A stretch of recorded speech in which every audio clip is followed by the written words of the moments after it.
Intanto io vi porto i saluti di Pierangela Fiorani, che è la direttrice del nostro gruppo Fineggio Editoriale SPA. Lei era prevista questa sera, qui invece trattenuta con un altro impegno, mi ha incaricato appunto di sostituirla. Io questa sera condivido però questo palcoscenico insieme ad altre meravigliose donne trevigiane, ma subito so che devo dare la parola invece a un padrone di casa, a Stefano Illing, presidente di Cortina Turismo, a cui si deve poi la calorosa e bella accoglienza della Perla Ampezzana. Buonasera.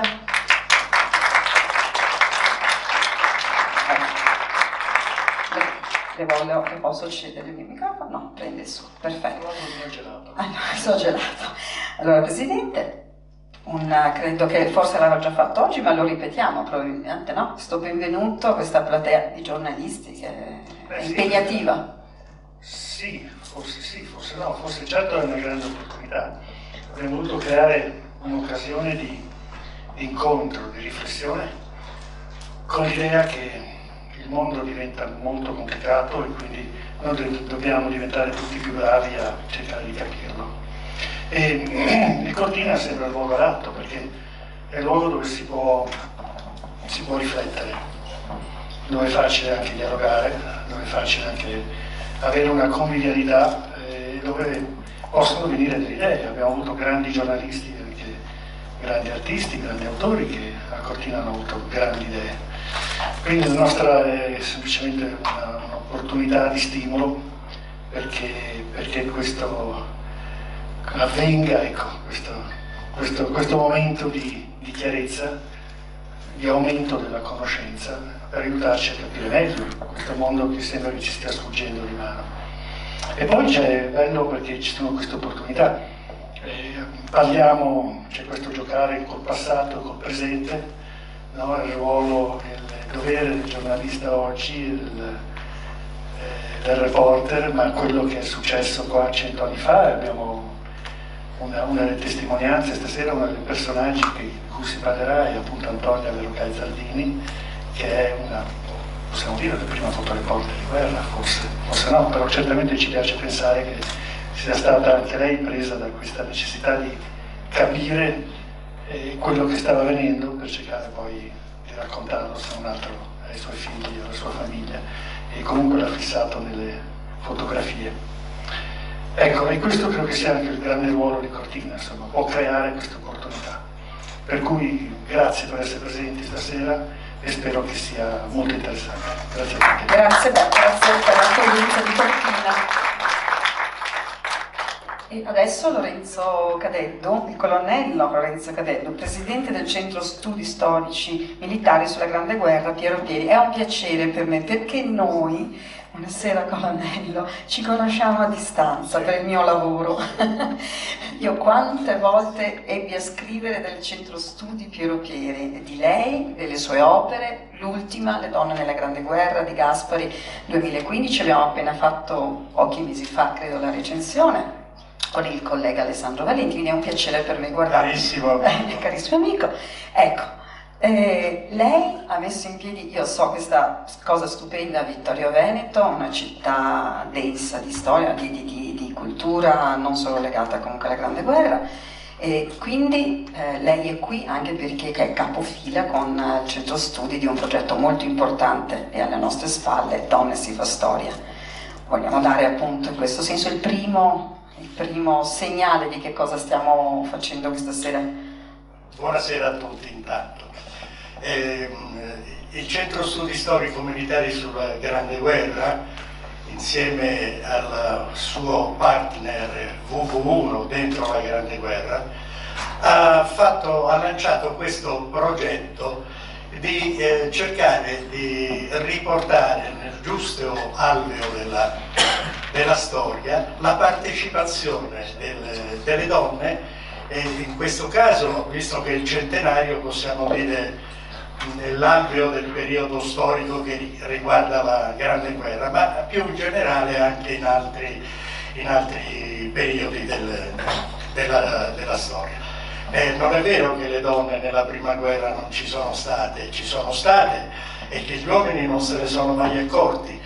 e io lo posso dire perché non c'ero, quindi do la colpa alla generazione precedente.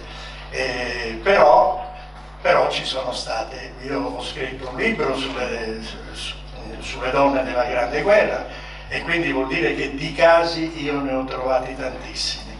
Pensate solo, se ce ne fosse bisogno, a una nostra nemica, Mata Hari. Il coraggio di fare dello spionaggio è una cosa che ci accomuna, perché poi in un secondo momento parleremo anche delle nostre spie, non solo di quelle del nostro nemico.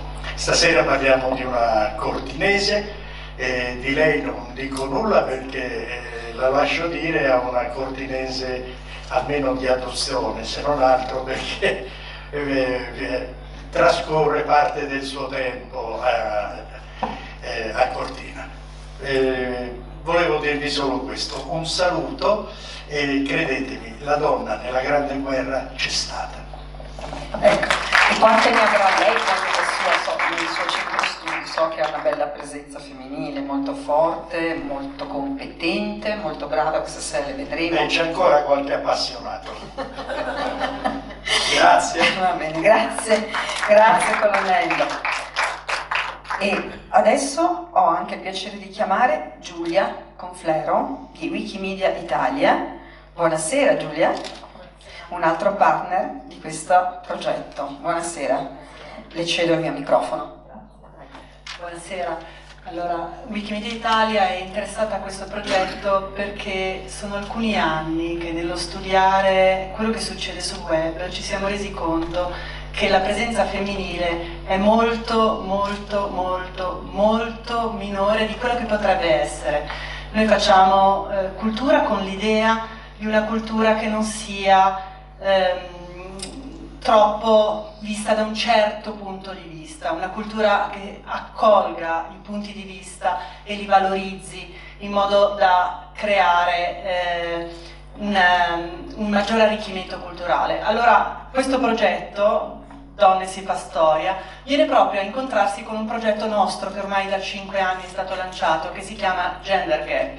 Gender adesso è una parola molto di moda, per noi semplicemente significa la differenza che c'è fra il numero di contributori, persone che fanno cultura su Wikipedia in italiano ma anche in tutte le lingue, uomini e donne, circa una donna ogni 10 contributori, quindi un numero veramente esiguo. Quando abbiamo trovato questa sinergia con Turing che rilascia questo fondo fotografico, e il primo pezzo, ecco, che è proprio sulle donne nella guerra, le donne che quando serve prendono tutti i ruoli, non soltanto quelli che vengono ritagliati per loro, e anche all'interno della cultura noi vorremmo che sempre fosse così, che le donne prendessero tutti i ruoli. Io credo che in questa sala ci siano donne che fanno cultura, giornaliste, ma anche altre professionalità, eppure c'è sempre una sorta di sudditanza culturale,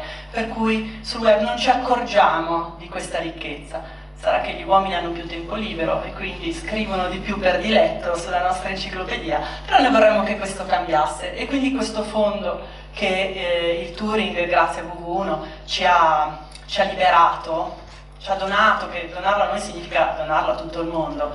Noi metteremo questo fondo su Wikimedia Commons, il nostro repository fotografico. Da lì può essere ogni foto utilizzata all'interno di tutti i progetti Wikimedia, quindi non solo delle voci dell'enciclopedia. Noi avremo molto presto, appena saranno disponibili i risultati un po' di questa serata, avremo una nuova voce, no? su quello che viene detto stasera. Lì potremo mettere delle foto che illustrano, perché una voce enciclopedica con le foto chiaramente diventa subito molto più significativa, molto più attraente, ma poi tutte le foto che saranno rilasciate dovranno trovare una loro collocazione: foto di montagna, foto di guerra, foto di donne che lavorano. Questo è un po' il motivo per cui abbiamo accolto con entusiasmo questa nostra partecipazione a questo evento, e quindi vi ringraziamo. Grazie Giulia Conflero. dal mondo del web, quindi da quel mondo che noi giornalisti pratichiamo praticamente, senza dire in questo mondo ultimamente la nostra professione avrebbe sicuramente insomma molti meno risorse proprio di apertura sul mondo, dialogheremo anche molto meno tra di noi. Allora adesso devo chiamare qui un bel tris. A questo punto le donne si fa storia, le donne si fanno relatrici e chiaramente le devo chiamare qui. Allora, intanto Cristina Greggio, buonasera, buonasera Cristina. Allora abbiamo il vicepresidente della Commissione Pari Opportunità della Regione Veneto, nonché mia concittadina. C'è un pezzettino di Treviso qui stasera, mi piace il fatto che siamo salite su tutto in montagna. Bene, poi abbiamo Emanuela Ziglio, altra collega, referente scientifica del progetto WW1 dentro la guerra, e poi Nadia Grillo, giornalista e socia fondatrice del Centro Studio Storici Militari sulla Grande Guerra Piero Piri. Grazie Nadia, anche lei la conosco sempre per motivi professionali, finalmente ci vediamo. Ecco, è bello che noi si dialoga per email, ma spesso non ci si vede, quindi stasera è una bella occasione anche per loro di vedere donne appunto che si fanno storie, si fanno relatrici, si fanno portatrici di un progetto e di una cultura storica veramente importante, insomma, che poi soprattutto deve servire alle nuove generazioni, non solo a noi che sappiamo, ma ancora a chi non sa. Quindi Cristina, ti lascio la parola per il momento, mi siedo qua. Grazie Cristiana, grazie per questa presentazione e soprattutto l'ospitalità di Cortina e tutte le sue componenti. Io ci tengo, se tu mi aiuti, dovresti avere l'elenco, a citare i partner di questo progetto. Certo, Donne si fa storia mi ero seduta troppo presto. Donne si fa storia molto in sintesi. Sì. È il motivo per il quale ci siamo incontrate. Voi sapete benissimo che è partito il centenario, è stato avviato il centenario della Grande Guerra, quindi questo è stato il tema per il quale ci siamo incontrate. Poi fra di noi è nata, al di là delle istituzioni e degli enti che rappresentiamo, è nata veramente una amicizia che ci ha unito in questo progetto. La Regione del Veneto sostiene questo progetto, la Commissione Pari Opportunità non poteva, ovviamente parlando di persone, di donne nella grande Guerra, non esserci per fare una riflessione profonda su questi 100 anni che ci separano da allora. Però la cosa bella, bellissima che sta accadendo e che era il cuore, il fulcro di quello che noi desideravamo, era che qui ci fossero competenze diverse che insieme lavoravano su questa e che mettevano a disposizione risorse personali e intellettuali. Il filo conduttore sono le professioni, sono il lavoro, perché lo scopriremo con i relatori di questa sera. La Grande Guerra, lì è nata la vera emancipazione femminile. Le professioni sono nate lì e poi scopriremo anche in che modo, ma il filo conduttore che ci accompagna su questo progetto sono proprio le storie, la storia e le professioni, e sono molti i partner che ci sono, che lavorano con noi. Vabbè, abbiamo detto che il capofila è il Centro Studio Storici Piero Piri, poi l'associazione WW1, poi vi chiederò quest'acronimo WW1, mi piace, dentro la Grande Guerra, la Regione Veneto, iniziative Centenario Grande Guerra, storie di guerra, luoghi di pace, poi Sorot Miss International Club di Treviso, il Sorot Miss International Club di Cortina presieduto da Maria Grazia Franchi, che c'è, buonasera, Presidente, Confartigianato Impresa Veneto, Unimont Università della Montagna, l'Istituto Regionale Ville Venete, l'Orchestra Regionale Filarmonia Veneta. Scopriremo perché, questa è un'altra bella realtà che mi piace, a cui sono molto vicina, come l'Art Voice Academy, centro di alta formazione teatro, danza, musica di Castelfranco Veneto, diretta dal maestro Diego Basso, e il compositore Francesco Sartori, veneziano, tanto per dire chi è. Francesco Sartori è il signore che scrive cose bellissime per Andrea Bocelli. Con te partirò. Con te partirò. Diego Basso invece in questo momento, stasera avrebbe dovuto essere qui, invece sta dirigendo Il Volo con l'Orchestra Filarmonia Veneta a Brescia. Ci manca per quello. Quindi si sono aggiunti poi nel percorso, appunto, come diceva Cristina, la Commissione Pari Opportunità, il Comitato Terza Armata in Friuli, Wikimedia Italia, di cui appunto Giulia ci ha appena detto, e il Touring Club Italiano. Li abbiamo citati tutti? Noi sì, ci teniamo perché non sono solo sigle, ma sono persone, perché dietro le sigle ci sono delle persone che stanno lavorando e lavorano con noi. Io faccio solo una piccola introduzione perché poi lascio a Emanuela Ziglio e a Nadia Grillo approfondire il tema, intanto di come è nato questo progetto. L'ho detto prima, il motivo è stato la prima guerra mondiale, ma io vorrei fare con voi una riflessione su quella che sono stati questi 100 anni, il Novecento. Se noi pensiamo alla prima guerra mondiale, la vediamo un evento molto lontano da noi, no? Però in realtà sono stati 100 anni di storia molto intensi. In questi 100 anni che ci portano ad oggi c'è stata la prima guerra mondiale. Io vi do proprio dei flash che ci possono far riflettere. C'è stata la prima guerra mondiale, c'è stata anche la seconda guerra mondiale. Sono gli anni in cui è caduto il muro di Berlino, ma sono anche cadute le Torri Gemelle. Sono gli anni in cui voliamo per la prima volta nello spazio, e quindi sono anni di grandi conquiste. Sono anni però anche degli omicidi, per esempio di Borsellino e Falcone, quelli di Tangentopoli. Sono gli anni, la prima volta il trapianto di cuore, quindi anche le grandi conquiste nella medicina, l'invenzione di internet, la globalizzazione, e sono gli anni in cui molti di noi sono nati. Faccio queste riflessioni positive e negative perché leggere la storia nel suo insieme e non a frammenti piccolini è importante, perché ci permette di avere uno sguardo lungo, di saper valutare e di non soffermarci solo sulle cose negative, no? Ci sono anche delle cose positive, sono sempre accompagnate, negativo e positivo è sempre un insieme. Noi oggi ci soffermiamo molto sul negativo, quindi abbiamo bisogno anche di questa lettura duplice, e lo sguardo nell'insieme ci permette di avere anche la mente più aperta. Ma vi ho fatto che questa carrellata perché molte volte la storia delle donne, la maggior parte delle volte, la storia delle donne è raccontata soprattutto da quella data nella quale noi tutte, le nostre antenate, sono andate a votare per la prima volta. Ed era il 2 agosto del 1946. Noi, quando diciamo l'emancipazione femminile, le nostre conquiste, sapete, siamo andati a votare la prima volta in quell'anno lì. Noi abbiamo fatto un passo indietro e abbiamo insieme avviato questo lavoro leggendo la storia delle donne, non dal 1996, ma dal 1914, perché la vera emancipazione è iniziata lì, i primi proprio momenti di emancipazione. Gli uomini partivano, andavano al fronte e le donne hanno sostituito gli uomini nelle loro professioni. Vi do solo dei numeri perché poi saranno letti con più dettaglio.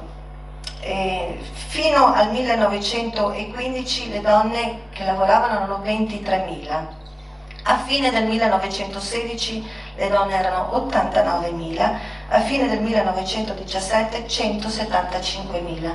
C'è un'ipotesi che dice che alla fine del conflitto le donne erano 200.000. Questo in Italia, ma probabilmente anche in tutti gli altri paesi europei. Gli ambiti ovviamente sono quello della medicina, ma ci sono anche ambiti dove la Grande Guerra è stato un grande passo in avanti nella tecnologia, nell'innovazione. Le donne guidavano, lavoravano nelle fabbriche, hanno costruito gli aerei, le macchine, quindi c'è stata veramente, hanno dimostrato una capacità nelle loro professioni veramente fantastica. Ecco, noi con questo progetto abbiamo voluto leggere la loro storia. Questa sera per la prima volta parliamo di una professione che abbiamo preso in esame, è un po' brutto dirlo, abbiamo voluto così conoscere Antonia, perché è stata la prima fotoreporter di guerra di montagna, però non ci siamo fermate lì, abbiamo messo insieme la storia di Antonia con la storia di una fotoreporter di oggi, quindi abbiamo cercato di collegare questo filo rosso di queste donne, con l'obiettivo di ovviamente metterne insieme tante e anche di cercare, attraverso Donne si fa storia, di trovare un nuovo modello organizzativo, quello dove non è io contro di te, ma win to win, no? Se vinci tu, vinco anch'io, quindi la riuscita di una persona è anche il successo di quell'altra.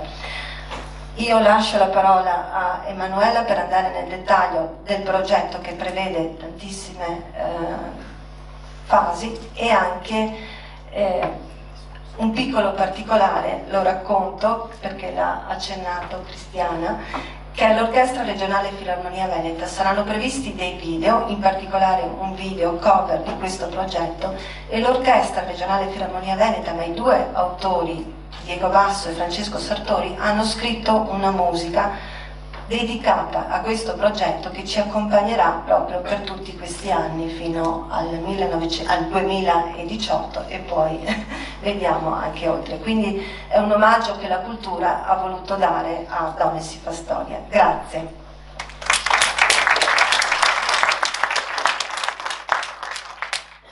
Buonasera a tutti e grazie per essere venuti e grazie al Cortile del Turismo per averci dato questa opportunità di raccontarvi il nostro lavoro e condividerlo con voi e ascoltare quello che voi condividerete poi con noi. Io sono Emanuela Zilio, sono la responsabile scientifica del progetto WW1 dentro la Grande Guerra. WW1 è l'acronimo internazionale per World War I, la Grande Guerra in inglese, perché il progetto nasce con un respiro internazionale. Quindi ci sembrava una cosa opportuna che da subito chi lo intercettava potesse capire su cosa stavamo lavorando. Io vi racconterò un metodo prima, un piccolo passaggio sul metodo che noi usiamo quando sviluppiamo i nostri progetti e poi qual è il passaggio logico dei linguaggi che facciamo, perché questa per noi è un po' la chiave per raccontare una storia in modo nuovo oggi. E la storia di 100 anni fa è molto contemporanea per tantissimi aspetti. Ovviamente oggi abbiamo degli strumenti diversi per poterla condividere, no? Il focus principale di tutto quello che facciamo è il contenuto. Una storia che non abbia un contenuto è poco interessante, facile da dirsi, difficile da farsi. Spesso quando si comunica si fa fatica a riempire proprio di contenuto, ma a fianco al contenuto deve esserci anche un'emozione, un contenuto interessante che però diventa troppo didascalico, dopo un po' stanca, gli studenti si annoiano, un esame si prepara imparando delle date e dopo 2 giorni si dimenticano. Questo non è apprendimento, non è conoscenza, è semplicemente un processo. Quindi noi dobbiamo essere in grado di sviluppare contenuto e anche emozione correlata. Contenuto dobbiamo stare un po' attenti, perché quello che abbiamo visto in questi progetti è che spesso produce un unico approccio, fa venire a galla solo uno dei possibili significati, ma il contenuto cambia, e cambia perché cambia l'obiettivo, cambia il frame, la cornice di riferimento, cambia il destinatario a cui io lo sto inviando. Una stessa immagine, uno stesso contenuto, un paio di scarponi, una foto di un paio di scarponi che vedo e mi viene indicato che erano al mercato dell'usato, non mi dà sicuramente la stessa emozione di un paio di scarponi identici che hanno come etichetta Museo della Resistenza. Né tantomeno se io trovo in un museo di cultura rurale un paio di zoccoli, mi viene detto, sai, anche i nostri nonni li usavano, erano tutti i giorni, difficilissimo da portare, duri come la morte, dici magari li provo anche, no? Vediamo il nonno come... E poi invece scopriamo che, ops, è un cimelio di una persona che è stata realmente a Auschwitz. Mentre nel primo caso magari li proviamo pure per gioco questi zoccoli, nel secondo caso mai ci verrebbe in mente di indossarli. Stessa immagine, stesso contenuto, è cambiata la cornice di riferimento. Chi lavora ovviamente come giornalista questo lo conosce benissimo, chi si trova a fare comunicazione al di fuori di un ambito professionale e lo fa in altri modi, non sempre ce l'ha a mente, però è chiaro che cambia molto il significato, bisogna averlo a mente. E bisogna veramente che la verità non è una, ma cambia tantissimo. Se io vengo da un intorno culturale, se io vengo da un dato paese, se io ho un'età piuttosto che un'altra, sono una donna piuttosto che un uomo, vedo sfaccettature diverse della stessa cosa. Quindi il mio racconto, per forza di cose, sarà diverso. E poi le emozioni. Un contenuto senza emozioni è un contenuto parziale, un contenuto intellettuale che ha un valore, ma poi fa fatica a volte a sedimentarsi. L'emozione invece ci permette di coglierlo nella sua completezza. L'emozione passa dai nostri sensi, noi guardiamo, tocchiamo, annusiamo, ma nel passare la conoscenza spesso ci dimentichiamo di tanti sensi. Noi diciamo, è un contenuto touch. Sì, touch. Qui, 2 polpastrelli sono il touch. Ma il nostro braccio non è touch? La pancia? Piedi? E noi espiriamo con 2 polpastrelli. E quello è il touch. Tutto il nostro corpo conosce. Quando sfiorate qualcuno passa una conoscenza, no? Il nostro odorato, noi non ce ne ricordiamo mai, ma ci fa avvicinare le persone. Quando noi diciamo una persona ci piace, molto probabilmente dicono gli scienziati non è perché ti piace fisicamente, esteticamente, ti sta simpatica, no. è l'odore di quella persona là. Gli animali lo sanno distinto, noi ce ne siamo un po' scordati, no? Il gusto, eccetera. Ecco, chi li usa tutti sono loro. Infatti loro apprendono velocissimamente, noi diciamo perché sono piccoli, devono crescere, hanno la mente, no? È una spugna, assorbe tutto, sì, però la stanno usando tutta. Siamo noi che abbiamo parcheggiato alcuni strumenti, no? Anche se li abbiamo. Allora, nei progetti questo è fondamentale. Il centenario è un'occasione, un'opportunità che abbiamo, dura 4 anni di fatto, è un'opportunità per andare a riconsiderarlo, è un'opportunità per aprire la visione, 30 paesi che hanno almeno partecipato al conflitto, ed è un'esperienza che si può non solo studiare, ma rivivere, perché è veramente contemporanea.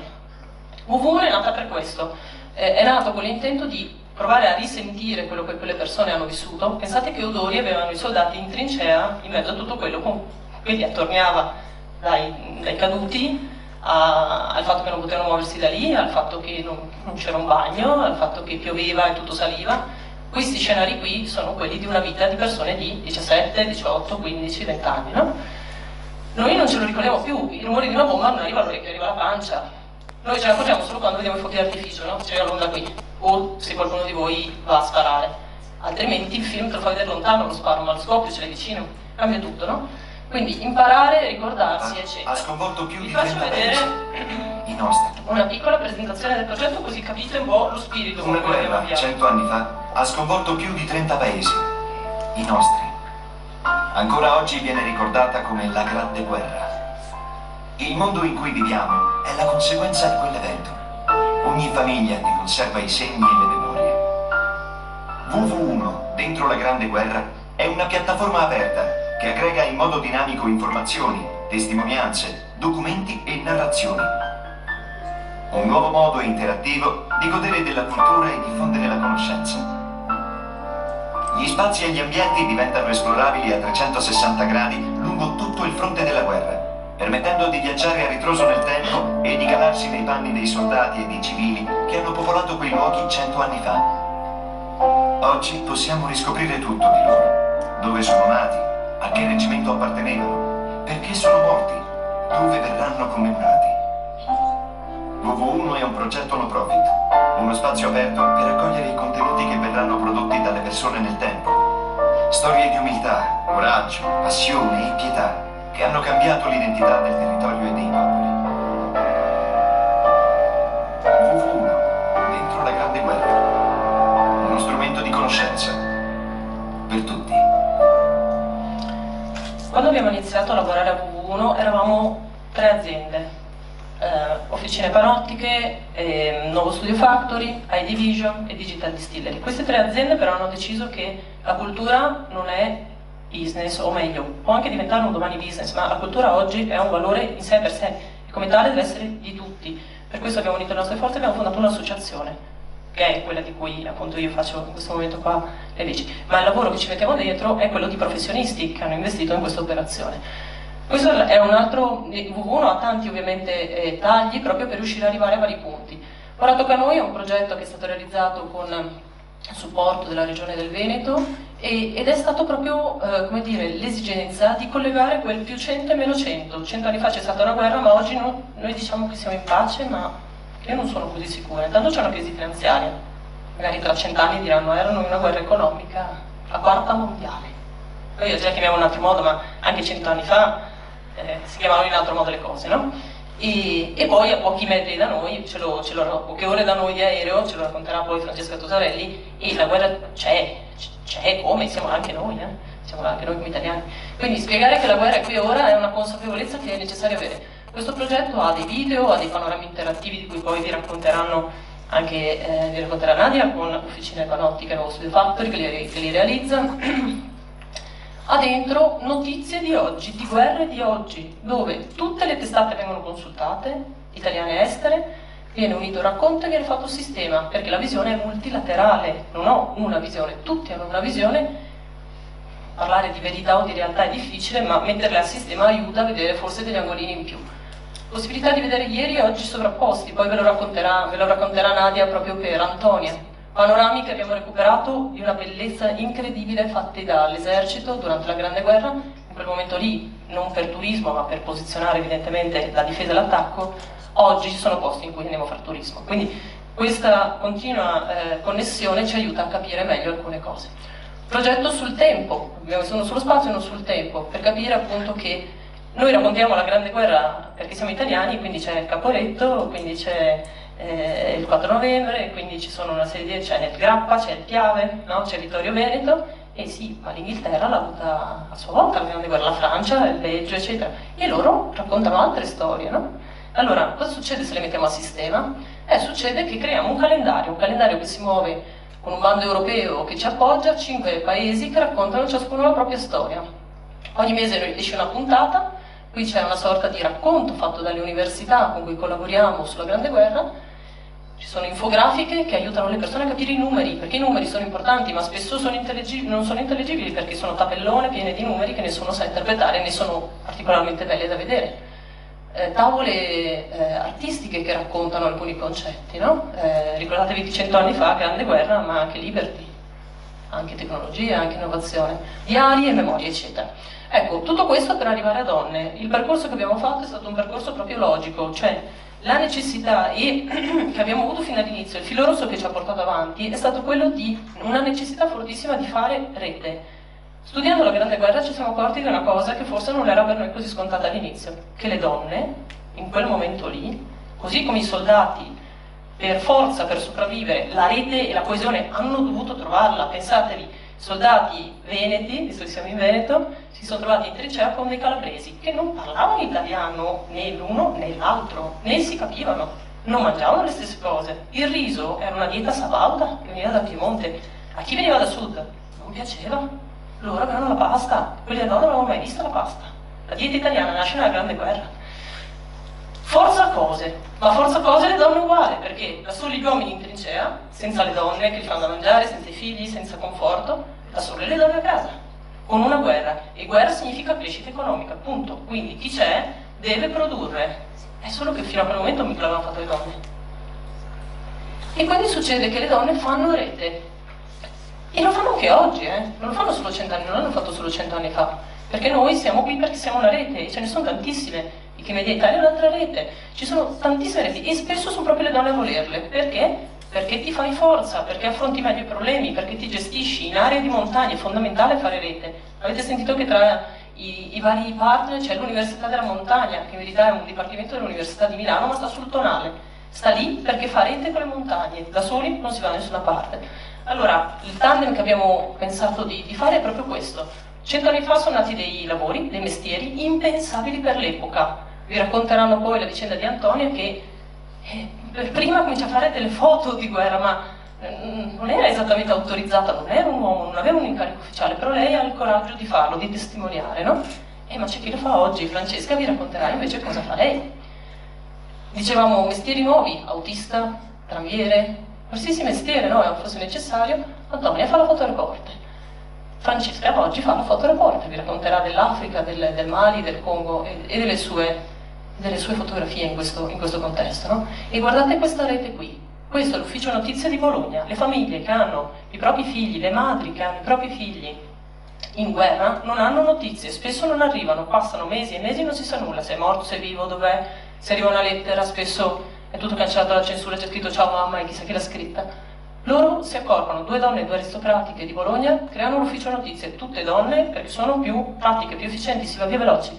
Ogni corrispondenza, ogni persona è schedata, le famiglie vanno lì, chiedono informazioni, loro hanno tutto preciso, lo Stato, tutte le informazioni aggiornate a quel momento lì e gliele forniscono. Questi sono gli uffici, nasce a Bologna, funziona benissimo, se ne creano 800 in Italia.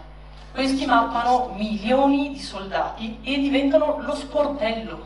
Da chi va a chiedere? Da queste signore qui. E queste signore qui poi aprono gli uffici, questo è di Bologna, ma questo è Venezia, questo è Milano, questo è Padova. Tutta Italia, tutta Italia. Le madri della Plaza de Mayo in Argentina negli anni 70 hanno fatto la stessa cosa, precisa. Dei figli desaparecidos non si sa più niente, cosa fai? Fai rete e cerchi di saperlo. Uguale, quasi 100 anni dopo, no? Alta rete, ne parliamo, Grande Guerra viene subito, no? La Croce Rossina. Però la Croce Rossina non è solo la Croce Rossina. La Croce Rossina fa rete, lavora in un sistema dove tutte loro sono collegate. Queste foto vengono da una raccolta fatta con Europeana, ma lei Elena d'Aosta cosa fa? Va in giro, viene incaricata di sorvegliare e andare a vedere come sono gli ospedali in giro per tutta Italia. Lei va e scrive quando la Croce Rossina è educata, ha una cultura educata nel senso istruita, e quando invece non è adeguatamente addestrata, perché la cultura, lei e tutti i suoi colleghi sanno che è la chiave. Senza cultura tu non puoi fare nulla di valore, non puoi essere efficace. Fonda scuole di infermieria, per infermiere, e crea attività proprio perché loro diventino qualcuno. Quindi la possibilità che parte da queste cose è mappare non più i luoghi, ma mappare le persone che sui territori si muovono, attraverso diari, lettere, racconti, situazioni, e poi seguirle, no? Invece che seguire una cartina geografica dei sentieri di montagna, seguiamo la vita di Antoni magari, o di una Croce Rossina in questo caso, no? E anche ricavare statistiche. Questo ai giornalisti e ai giornali piace molto perché il dato parla, però bisogna raccontarlo nel modo giusto, altrimenti non si capisce relazione tra le persone, relazione con i posti o con il numero di lettere, diari scritti, accorpamenti, chi frequenta qui, quando, dove, perché, no? Pesi di certi argomenti trattati e così via. E poi ancora il connubio. Croce Rossina ieri, che lavora per la prima volta sugli uomini, no? Prima volta le donne mettono le mani su corpi maschili in quel modo lì. La duchessa d'Aosta dice: sarebbe opportuno che per certe medicazioni usassero quelle un po' più attempate, perché quelle altre un po' si imbarazzano. Il costume d'epoca non lo consentiva. Ma oggi, laddove la duchessa d'Aosta diceva la chiave è imparare, noi oggi diciamo medicina e infermeria sappiamo tutto, no? Cioè, ormai siamo in epoca contemporanea e sappiamo tutto. Sì, però signore come lei, Giovanni Lavaggio, che lavora a Padova, ci dice: sì, siamo sicuri di sapere tutto, perché vi ricordate sì che uomini e donne hanno un corpo un po' diverso? Per esempio le donne generano dei bambini schietti, no? Per esempio gli uomini hanno più prestanza e le donne no. Ecco, forse se siamo così diversi quando nasce un bambino, forse siamo anche diversi da tutto il resto. Il fegato di una donna è più grande o più piccolo, il cuore è più grande o più piccolo. Siamo sicuri che le malattie o quello che succede sia proprio uguale? Medicina di genere, non abbiamo ancora imparato niente, c'è un sacco da studiare. Quindi il processo è ancora aperto. Quindi per concludere, l'idea che sta dietro a Donne si fa storia e a tutti i nostri progetti è questa: abbiamo bisogno di arrivare a completare l'informazione, ci mancano dei pezzi, la storia delle donne fino ad oggi non è stata raccontata, ma non in un senso femminista, in un senso femminile, dicono quelli dell'ufficio notizie. Manca un pezzo del racconto e abbiamo bisogno in qualche modo di recuperarlo. C'è necessità di essere culturalmente formati e di sapere dove ci muoviamo, il frame di riferimento cambia tutto, e anche la specificità. E infine sapere che il nostro linguaggio ha una potenza, che la potenza plasma la realtà. A seconda di come noi raccontiamo una cosa passa un significato, che noi lo vogliamo oppure no. E questo però è una grossissima responsabilità, e non solo dei giornalisti, di tutti noi, che nel momento in cui portiamo fuori un'idea, quell'idea sta formando quello che noi troveremo nel nostro reale. Grazie.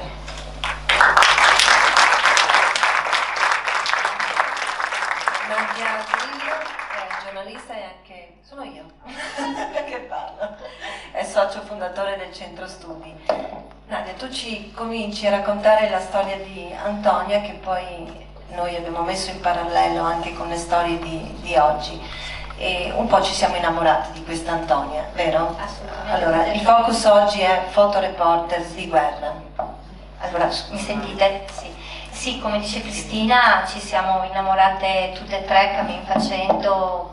Prima non la conoscevamo, appena ci è stata nominata, e appena l'abbiamo conosciuta, grazie anche poi al racconto di Stefano Zardini e del professor Giacomè, che ci hanno aiutato in questo percorso, e ci siamo appassionate tantissimo a questa storia, tutte e tre, ma non solo noi tre, entrambe le nostre associazioni, perché è una storia forte che cambia le cose, di una donna coraggiosa. Allora, fondamentalmente il Centro Studi Storico-Militari sulla Grande Guerra è abituato a fare analisi di archivi familiari. Ad esempio noi abbiamo un portale, archiviomemoriagrandeguerra.it, dove troverete molte di questi archivi familiari. L'approccio infatti iniziale è stato alla storia di Antonia, a partire da cos'era lei Antonia. Prima della guerra era madre, moglie, e poi il marito, ci racconterà bene la storia Stefano Zardini, però viene internato a Katzenau e lei inizia la sua attività di fotoreporting in quei giorni di maggio, di fine maggio, dal 27-28 maggio circa 1915, fino ai primi di giugno ci sono queste foto significativissime, cioè lei fa foto per tutto il periodo della guerra, però noi oggi analizziamo in questo panorama digitale a 360 gradi, ad esempio, quei giorni. In questa è le riprese fatte con Chiara Masier, ridimmi il cognome che non mi viene mai, Smasiero Sgrinzato, perfetto, perché io coi cognomi sono una capra, ho una buona memoria fotografica però, e Luca Vascon di Officine Panottiche, e Marco Liutprandi di Nuovo Studio Factory, sempre del gruppo di WW1 come Manuela Zilio. Allora, abbiamo analizzato quei giorni di fine maggio, primi di giugno, 100 anni e una settimana, dai. Noi siamo 100 anni e una settimana nel 2015 e primi di giugno a Cortina, facciamo queste riprese. Antonia abita a Cortina, non sì, l'abbiamo detto, ma ovviamente non scontato che Antonia ovviamente si dava per scontato. Antonia è, come ho accennato all'inizio, anche Hilling era il territorio, quindi avevo dato per scontato. Comunque Antonia in quei giorni da questo balcone fa delle fotografie molto significative al 24esimo reggimento della Brigata Como in entrata e 23esimo anche reggimento, i primi sono stati quelli del 3° battaglione 55esimo reggimento della Brigata Marche, cioè un gran spostamento in quei giorni di entrata di fanti proprio appunto che transitano per la piazza, e dal suo balcone, una finestra sul mondo, Antonia le fotografa. Ecco, la bellissimo di queste riprese è che voi avete una doppia visione, potete vedere con quell'orologino in fondo che ci cliccate la visione insieme con i 2 quadratini che Chiara vi sta facendo vedere, vedete la sovrapposizione della foto storica con le immagini contemporanee 100 anni dopo.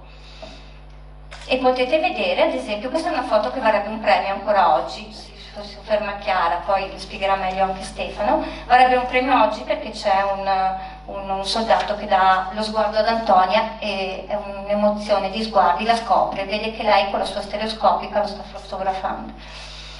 Quindi le fotografie che poi sono qui in visione doppia, cioè col panorama a 360 gradi, ecco, vedete anche queste, ecco. Poi dall'altro lato, però voi se andate sempre vi lasciamo vedere un po' le fotografie, anche qui c'è uno spiegamento di truppe di camion, poi comunque vi spiegherà meglio anche Stefano nel dettaglio la storia.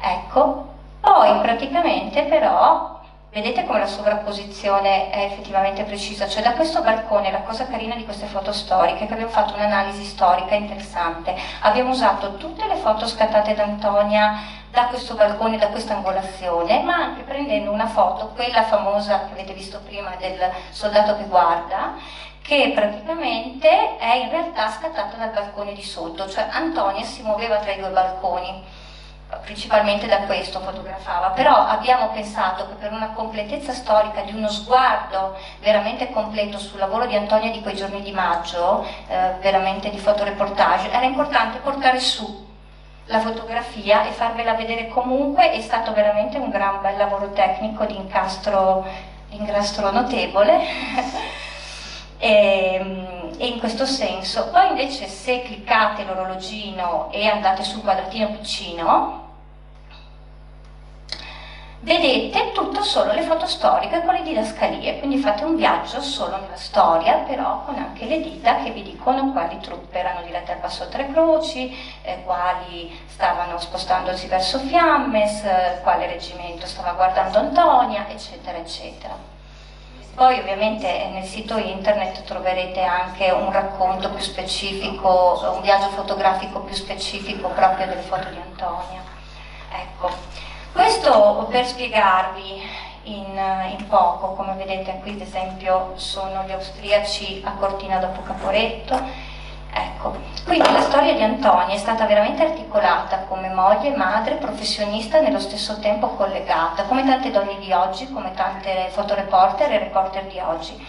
Che cosa è importante, stringo un po' perché ci siamo allungati sui tempi, che cosa è importante oggi anche per noi giornalisti che impariamo da una presentazione di un progetto come Donne si fa storia e da una storia come quella di Antonia, per collegarci a un lavoro di di fotoreporter che va da ieri ad oggi, con l'eredità anche familiare che ha Stefano Zardini, e a oggi con una giovane fotoreporter che è Francesca Tosarelli, fino a un network allargato che sta crescendo, che stiamo portando avanti su questo tema, dove tra l'altro abbiamo a salutarci alla fine anche la reporter Barbara Schiavulli, che da 15 anni anche lei invece lavora come reporter di carta e che è stata dal 2005 al 2009 l'unica giornalista italiana presente a Baghdad quando tutti erano scappati via. Però tutto questo ci fa capire come c'è un filo d'unione fra il lavoro di ieri e il lavoro di oggi fondamentale, sia nella professione che hanno loro, fotoreporter e reporter di guerra, ieri e oggi, che in quella che abbiamo noi giornalisti, che possiamo occuparci di cronaca o di attualità, che però che cosa dobbiamo conoscere? Questo ci insegna anche una storia come quella di Antonia. Ci insegna che noi dobbiamo conoscere la storia. Dobbiamo conoscerla, come hanno detto Cristina Greggio e Emanuela Zilio, in un percorso anche di metodo. Se tu conosci la storia, conosci anche la metodologia della storia, puoi imparare a capire il tuo presente. E noi giornalisti, in una giornata come crediti formativi come questi, la presentazione di un progetto come questo, l'ascolto delle storie che verranno a seguire, ci deve far capire anche quanto sia importante per la nostra formazione. I crediti formativi servono anche a questo, a capire quanto la storia ci può servire per interpretare il nostro presente, per scrivere di cronaca e attualità, e quando andremo invece a scrivere di storia, perché ci può capitare, no? E qui parlo da ricercatrice anche storica, devi conoscerla, perché nel momento in cui fai un pezzo sulla Grande Guerra, perché c'è la ricorrenza del 24 maggio e del 4 novembre, devi conoscerla la storia, devi esserti formato anche su quello, perché è fondamentale. Quindi a questo punto questo significa che la formazione mi permette anche di trovare meglio la notizia, sia la notizia del passato, vado a scovare magari una storia, delle cartoline particolari e ci faccio un pezzo, che quando scrivo di cronaca e di attualità di oggi, che devo capire meglio magari una guerra, una crisi, e nello stesso tempo quando mi rapporto col collega fotoreporter, reporter, che sta sul campo tutti i giorni, rischiando la vita come l'ha rischiata Antonia, che andava nelle trincee, che si era riuscita a prendere la fiducia della gente e dell'esercito, andava a documentare il paese, andava a documentare lo sviluppo comunque del lavoro delle donne quando gli uomini non c'erano più, e di questo ci parlerà soprattutto anche il professor Giacomelli nella sua intro storica. Quindi passo la parola ai nostri successivi relatori. E spero che vi appassionate alla storia di Antonia come ci siamo appassionati noi, perché è veramente quello di Antonia è uno sguardo da quella finestra. Vi chiedo di guardarla quella finestra, perché è uno sguardo lungo 100 anni. Grazie. Grazie a Nadia Grillo, ad Emanuela Zilio, Cristina. Io leggo qui. Sì. Allora, abbiamo sentito voci femminili perché appunto sono loro il cuore pulsante di questo progetto, ma adesso abbiamo anche voci maschili. Comunque, dalla storia di una donna che ha potuto comunque trasmettere fino ad oggi il suo lavoro come Antonia, vero Zardini, mi viene una riflessione che tantissime donne non hanno avuto questa fortuna di far conoscere le loro storie quotidiane.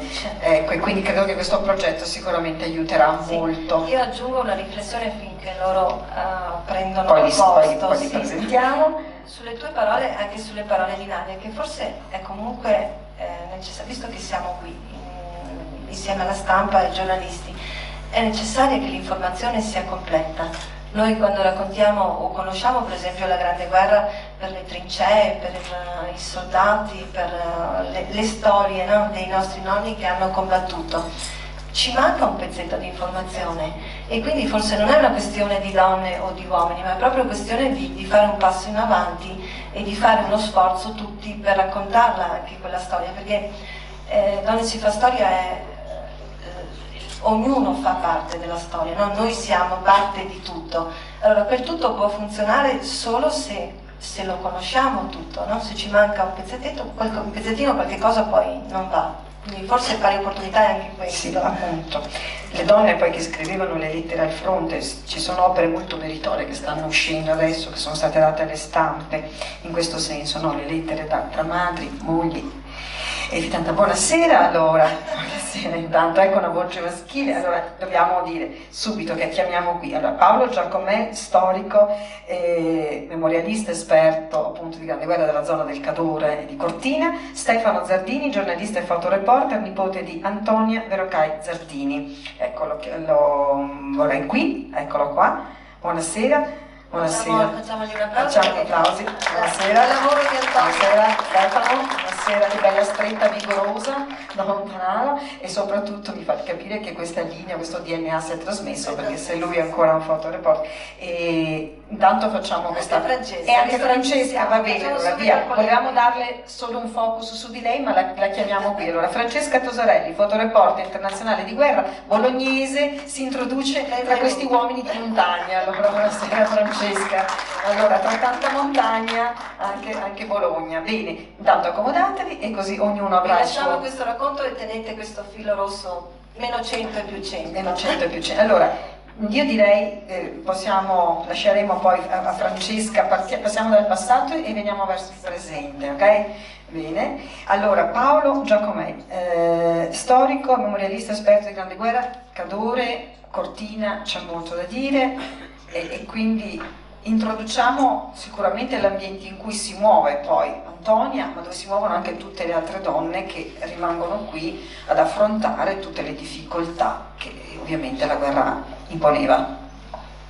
Ecco, questa prima immagine vi fa già capire il luogo dove visse Antonia Zardini, una Cortina molto attiva in quegli anni. Vedete in primo piano a destra l'albergo Maioni in costruzione.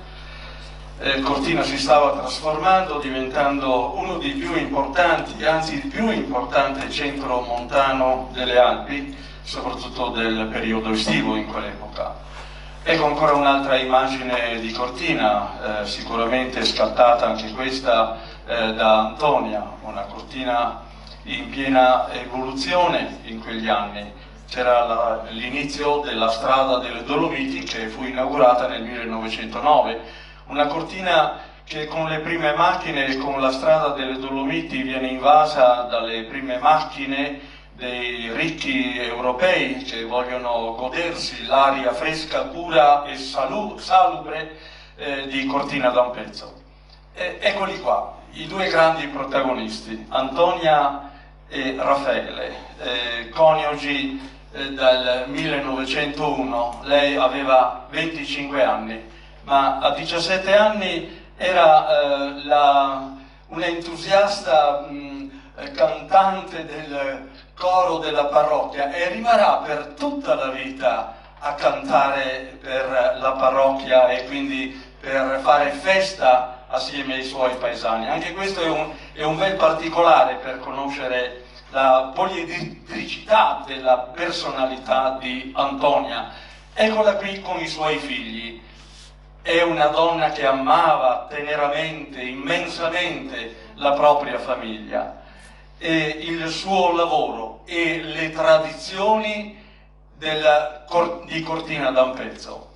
Ecco, questo è un documento importante, è del 1909, il certificato industriale che consente a Zardini Antonia, moglie di Raffaele di Ampezzo, di diventare la titolare dello studio fotografico, dell'atelier fotografico in Cortina, ed è firmato del capitanato d'Ampezzo, che solitamente era un austriaco, il capitano d'Ampezzo.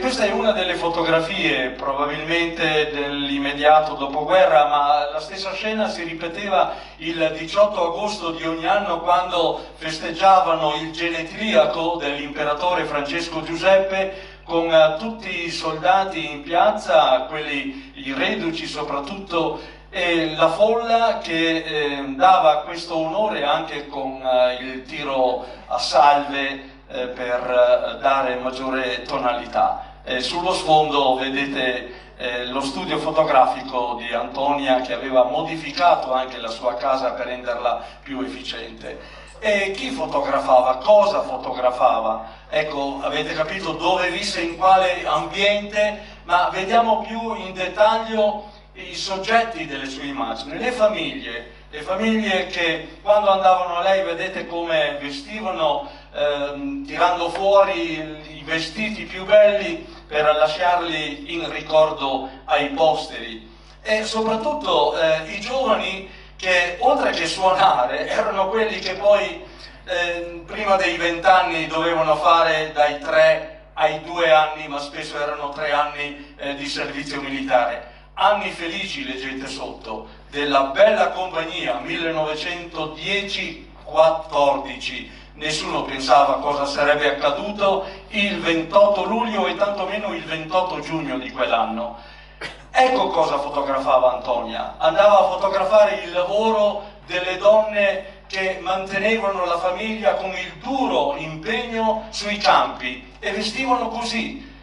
Anche nei giorni di lavoro, nei mesi caldi dell'estate, quando andavano a tagliare il fieno con la falce, anche loro, e soprattutto a rastrellare e portarselo a casa. Oppure ecco, questo è il gruppo dei primi 5 portalettere di Cortina d'Ampezzo. Saranno quelli che il 31 luglio del 1914 correranno fino alle ore tarde di notte per portare a tutti i richiamati d'Ampezzo, che dovevano presentarsi il giorno dopo per partire per le caserme di Dobbiaco e San Candido, e il fronte della Galizia in Russia e in Serbia aspettava anche loro a difendere l'onore dell'imperatore.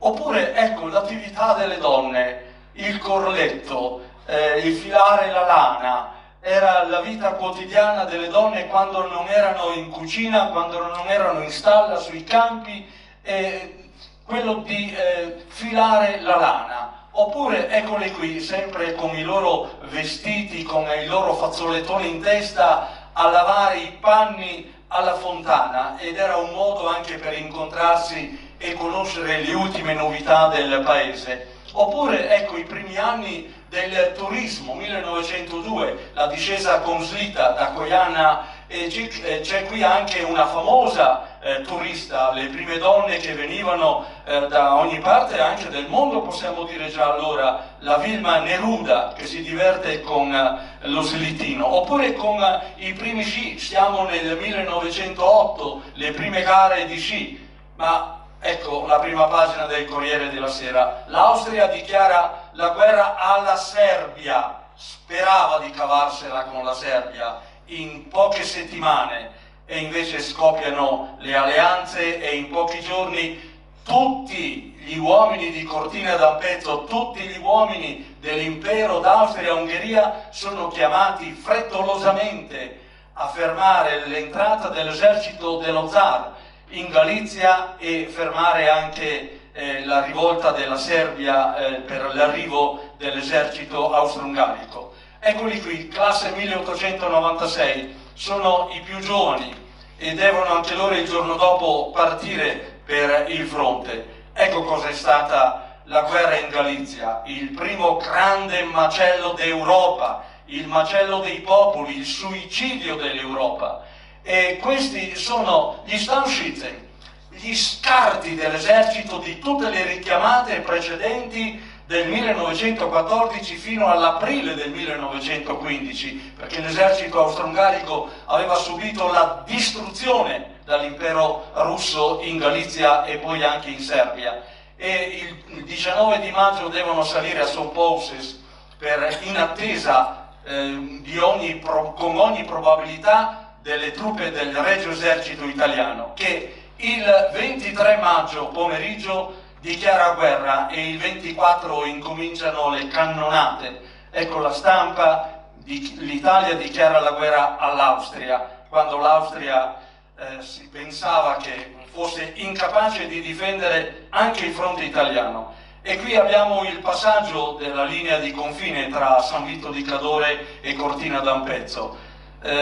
Sono foto da leggere, i volti soprattutto, la bravura di Antonia è quello di cogliere il volto, quel volto che avete visto prima di quel soldato che alzava gli occhi verso di lei, ecco, provoca moltissime emozioni. Qui è il 27 maggio, i fanti della Brigata Marche che sono già all'Hotel Tre Croci, e nello stesso giorno, consentitemi questa piccola correzione, anche se diciamo il 28 il 27, secondo le mie opinioni è il 27 maggio ore 16:28, e me lo disse un ragazzo di allora che aveva 12 anni ed abitava lì su Piazza Venezia, quella che si è chiamata fino a pochi anni fa, oggi Piazza di Bona, che ha visto arrivare questa pattuglia guidata dai Damondo Mater di origine alsaziane, che porta la prima pattuglia dei fanti della Brigata Marche a fare una perlustrazione il 27 maggio del 1915 su Cortina d'Ampezzo, e con meraviglia non incontrò nessun soldato austriaco, e quindi il giorno dopo, il 28, ritornò con 18 uomini.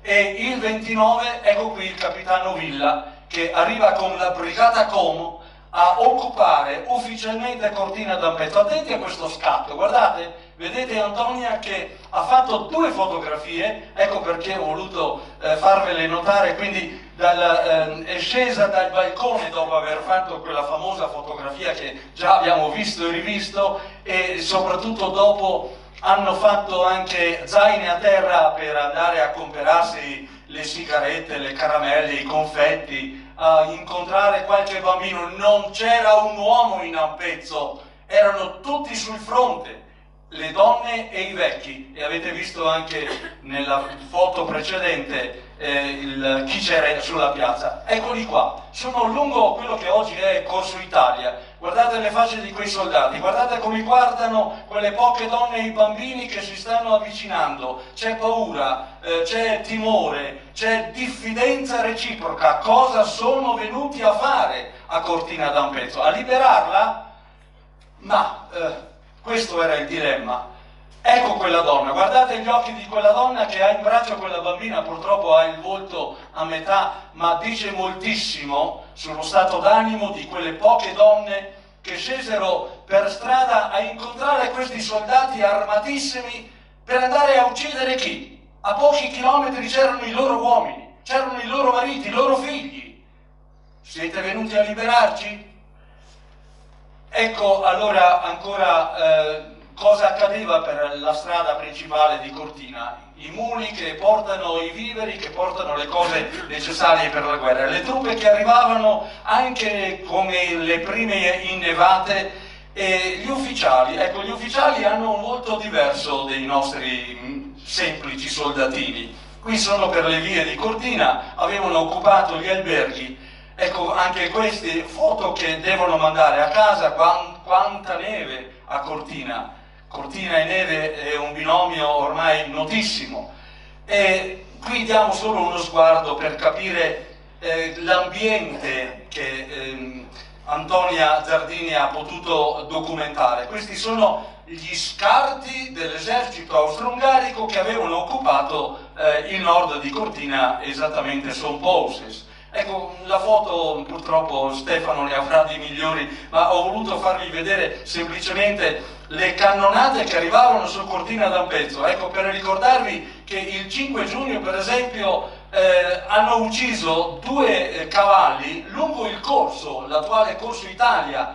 Per fortuna il conducente ebbe un minimo di ferita e riuscì a salvarsi. Quindi puntavano anche sul centro di Cortina per distruggerla da Sompouses. Le prime pagine che il Corriere della Domenica, il Corriere della Sera, andava a diffondere con notizie che non avevano nulla di realismo nei dintorni di Cortina d'Ampezzo. Gli alpini sono a godersi, hanno preso possesso insomma di una vecchia polveriera austriaca strappata con una battaglia insomma ai soldati austriaci. Proprio di vero era 0 sopra 0 e ancora 0, inventata puramente, però chi la leggeva dai bar dell'Italia ci credeva. Ecco, qui cosa andava a fotografare? Le donne che andavano a raccogliere le patate, e quando andavano a fare il fieno, a raccogliere le patate o andavano a portare i loro animali erano sempre accompagnate dai soldati armati, perché non si sapeva mai. Ecco, e quali altre fotografie ancora? Le mamme con i bambini, queste foto da mandare ai loro mariti, ai loro figli che erano al fronte, oppure ecco la foto con la moglie per mandarla agli amici. Ecco, e anche queste foto che non sono state fatte come le precedenti nell'atelier, ma anche così davanti casa, però era un motivo per far conoscere in che condizioni erano i figli. Ho finito, ma riguardiamo questa fotografia. E Antonia e Raffaele con i figli Roberto, Ofelia, Olga e Rinaldo, una famiglia straordinaria, una donna che ha saputo amare, oltre che la famiglia, il proprio lavoro e il paese di Cortina d'Ampezzo. Grazie a Paolo, a me che passione immensa, la storia però si fa anche con la passione. Rivedendo queste foto mi viene in mente che anche Treviso con il FAST, Fondo d'Archivio Storico che è presso la provincia, sta lavorando tantissimo proprio per recuperare tutte queste cose. Mi piacerebbe che un domani inviterei proprio WW1 a fare questo lavoro anche con il FAST, perché non li vedo nel vostro progetto, ma vorrei sollecitare l'entrata appunto del FAST, vorrei proprio vedervi, tra l'altro nel foyer del Sant'Artemio fare qualcosa di molto bello. Allora, la linea diretta, il sangue e la passione di Antonia Vero Gazzardini poi sono trasmessi a nipote, che oltre alla stretta vigorosa mi fa capire che anche lui ha una grande passione appunto non solo per la montagna, anche per la fotografia. Ho letto così la sua biografia molto velocemente, Fotografi senza frontiere, poi insomma anche lavori molto interessanti come andare a fotografare un altro tipo di guerra, quella contro la droga, che mi pare che anche lì insomma non è che sia leggera, altre guerre, altri nemici, poi come ci racconterà appunto la nostra gentilissima ospite bolognese, quelli sono altri fronti, altre giungle. Ecco, allora Stefano, da Antonio poi ma è stato un caso, cioè è nato con la macchina fotografica e la passione poi di entrare appunto dentro il mondo guardandolo tramite un obiettivo. Sì, allora io non ho molti meriti per essere qui stasera, se non forse per le foto che vedrete dopo, non per questi, io sono solo il nipote, voglio dire, non posso che raccontarvi quello che io ho sentito di seconda mano, perché io sono nato nel 45 e lei è morta nel 51, per cui ricordo solo che la sera che è mancata mi misero delle candele perché lei era in agonia e dico deve essere mai il suo compleanno che vedono le candele come sulla torta eccetera, no? Quindi questa è l'unica cosa che io ricordo in prima persona diretta di mia nonna. Comunque posso dirvi quello che mi è arrivato dai racconti dei miei genitori, di mio zio, di tutti i fratelli. Il primo a cominciare con la fotografia fu suo marito. Venne qui un turista inglese o viennese e gli si ruppe la macchina. Le macchine fotografiche allora erano di legno, avevano delle parti in metallo e lui aveva studiato a Vienna, sapeva fare il Tarcasi, l'Intarsio, aveva studiato molti anni questi lavori di fino ed era l'unico in grado di riparagliare. Lui in una notte gli costruì un'altra macchina, spostò le parti in ferro e questo viennese poté continuare a fare le sue fotografie. Si innamorò di questo oggetto, ordinò gli obiettivi e le altre parti in metallo, le cremagliere per la messa a fuoco, eccetera, eccetera, e ebbe la prima macchina fotografica. E da allora il lavoro ha continuato senza mai interruzioni e sta continuando ancora oggi. Eccolo lì col suo gatto che morì il giorno in cui lui è tornato dalla prigionia, lo ha aspettato tutti i giorni e lui è arrivato, si è andato sulla spalla e morì. Questa mia nonna che ha sempre portato il costume, quando era a Cortina non ha mai avuto un abito diverso. Bisogna dire che è una donna che ha anche viaggiato, subito dopo la guerra andavano a Vienna spesso, avevano un'automobile, andarono in Grecia, abbiamo delle fotografie mentre attraversano lo stretto di Corinto, andarono a Budapest, insomma viaggiavano, erano il nonno era molto colto, una persona che aveva studiato molto lì a Vienna e aveva affascinato lei. Erano 3 sorelle ricche che avevano questa grande casa, era tutta loro, e i 3 uomini che le hanno sposate sono entrati tutti in casa, come si dice qui, cucchi, perché il cuculo va sempre nel nido degli altri.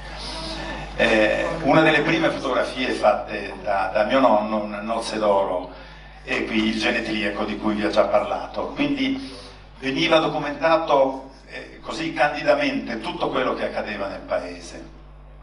Qualsiasi evento, qualsiasi manifestazione importante come questa, con tutti i soldati, gli spari a salve, con i fucili, eccetera, ma c'era già il senso del dovere, di dover lasciare un segno di tutto quello che accadeva.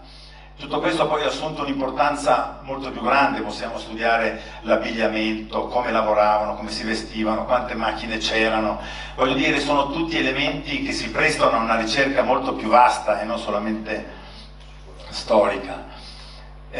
Qui siamo nel 15, il nonno, come arrivarono gli austriaci, avevano paura che, essendo uomo di cultura ed era un insegnante, per questo non poteva avere la ditta intestata a sé, il nonno, ma ha dovuto intestare alla moglie, perché lui, come dipendente dello Stato, non poteva avere un'altra attività. Venne portato in campo di concentramento a Katzenau perché avevano paura che facesse propaganda per l'Italia. In realtà a Cortina si parlava l'italiano, perché dal 1512, Rinaldo forse può correggere, con Massimiliano, che prese Cortina portandola via ai veneziani, ci diede dei privilegi, molti privilegi. Non dovevamo mandare gli uomini in guerra, esentati dal pagare le tasse, potevamo amministrare la giustizia secondo il nostro codice, non quello di Vienna. I rapporti con Vienna erano frequenti, da Cortina spesso andavano i personaggi del comune, eccetera, a chiedere cose, eccetera, quindi i rapporti con Vienna erano frequenti, ma lui era uomo di cultura e quindi parlava italiano, come tutti parlavano italiano a Cortina, perché Massimiliano ci lasciò parlare e insegnare la lingua italiana, e quindi fu portato via. E lei, eccola, mentre ritocca le lastre, con i 4 figli e un aiutante. Qui le solite. Questa si vedono le fotografie fatte con quella macchina stereoscopica che è stata usata per le foto che abbiamo già visto da Paolo, che venivano montate su questi cartoncini, macchine con 2 obiettivi alla stessa distanza degli occhi, in modo che i punti di vista erano diversi. Venivano poi stampati su cartoncini e ricordate forse qualcuno di voi quegli specie di occhialoni, davanti si infilava questo cartoncino e si vedevano le foto in rilievo. Qualcuno forse si ricorderà i Viewmaster, no? Quelle cose che giravano così, e si vedevano tutte queste foto riprodotte in questo modo, oggi si vedono in rilievo, in tridimensionale. Qui quando è tornato, questa l'avete già vista, quella in fondo a destra è la famosa macchina da studio, che era una macchina complessa, grande, era la migliore che ci fosse sul mercato, fu ordinata a Vienna, e qui c'è mio nonno con mio padre, e lì vedete un fondale. A Vienna ordinarono 2 o 3 fondali e ricorrono in tutte le fotografie fatte nello studio. Una era una scena di bosco e una era un finto angolo di casa, naturalmente il fondale era piatto e non esistevano luci artificiali per fare le foto, il tetto fu aperto, entrava la luce del sole e si fotografava solo con quella. Anche la carta per stampare veniva esposta alla luce del sole. C'era un telaio, si metteva la lastra sopra, un pezzo di carta sensibile sotto e venivano lasciate fuori al sole e poi si sviluppavano. Il fratello più grande, Rinaldo, subito dopo, prima dello scoppio della guerra, fu mandato a studiare a Zurigo. L'abitudine c'era che Cortina di mandare i figli a studiare all'estero e lui fu mandato a Zurigo a fare le medie e il liceo e il conservatorio. Ecco, lei vestito da lavoro, amici, le foto di studio che facevano, vivevano facendo le fotografie alla gente di qui. Naturalmente era un momento estremamente importante, avere una fotografia significa durare per l'eternità. Questo era. Allora non è come oggi, clic, telefonino, si fanno le foto, non hanno più questo significato. Allora se non avevi una foto di te nessuno si sarebbe mai ricordato di te. avere una fotografia si può dire quello ero io da piccolo, questo ero io prima di morire, poi era importante. Qui sono sempre sul retro della casa dove c'è adesso l'enoteca con i bambini piccoli, una specie di catalogo per far vedere come potevano essere fatte le foto, in cornice, non in cornice. Ecco, questa è la mamma di due signori che sono qui, e lei con i suoi costumi, era molto nota per i suoi costumi, il nonno con i bambini, insomma una vita serena, devo dire, molto serena, esercitazioni militari, gruppi, lei che si fece una doppia esposizione mentre scrive una lettera al figlio Rinaldo che era in Svizzera e prima legge la lettera che il figlio gli ha scritto. Documenta tutto quello che accade, è sempre pronta con la macchina fotografica. Incendi, vedete la salita dei secchi e la discesa dei secchi vuoti, la salita dei secchi pieni dall'uscello, i gruppi familiari, il figlio grande che già suonava il pianoforte, il fratello piccolo, mio padre, che suonava il pianoforte. Il venerdì si suonava in casa nostra, e ai primi del Novecento tutti dovevano suonare uno strumento. Naturalmente, essendo il più piccolo capitanato di tutto l'impero austro-ungarico, quando c'era un ufficiale si faceva fotografare, e mia nonna fotografava naturalmente quelli di allora con le medaglie. Ecco l'importanza di avere una foto con le medaglie che passava ai posteri. Il fondale, sempre quello, prime manovre, confine, l'avete già visto in un'altra foto, e questa, la foto che ha cambiato anche, non è solo la prima truppa italiana che entra a Cortina, ha cambiato il destino di Cortina. Da allora Cortina è cambiata, come sono arrivati gli italiani ci hanno cambiato tutti i nomi delle strade. Pensate che Maria Teresa ha obbligato l'insegnamento, l'accesso alla scuola era obbligatorio dal 1816. Tutti i bambini sapevano leggere e scrivere, le donne sapevano leggere e scrivere. Se voi guardate i verbali delle regole del 1500, 600, 700, 800, sono tutti scritti a mano, e i consiglieri delle regole venivano scelti in paese non per il loro livello di istruzione, ma se andavano doletto, cioè prima a te, dopo quello che abita vicino a te, quindi tutti sapevano leggere e scrivere.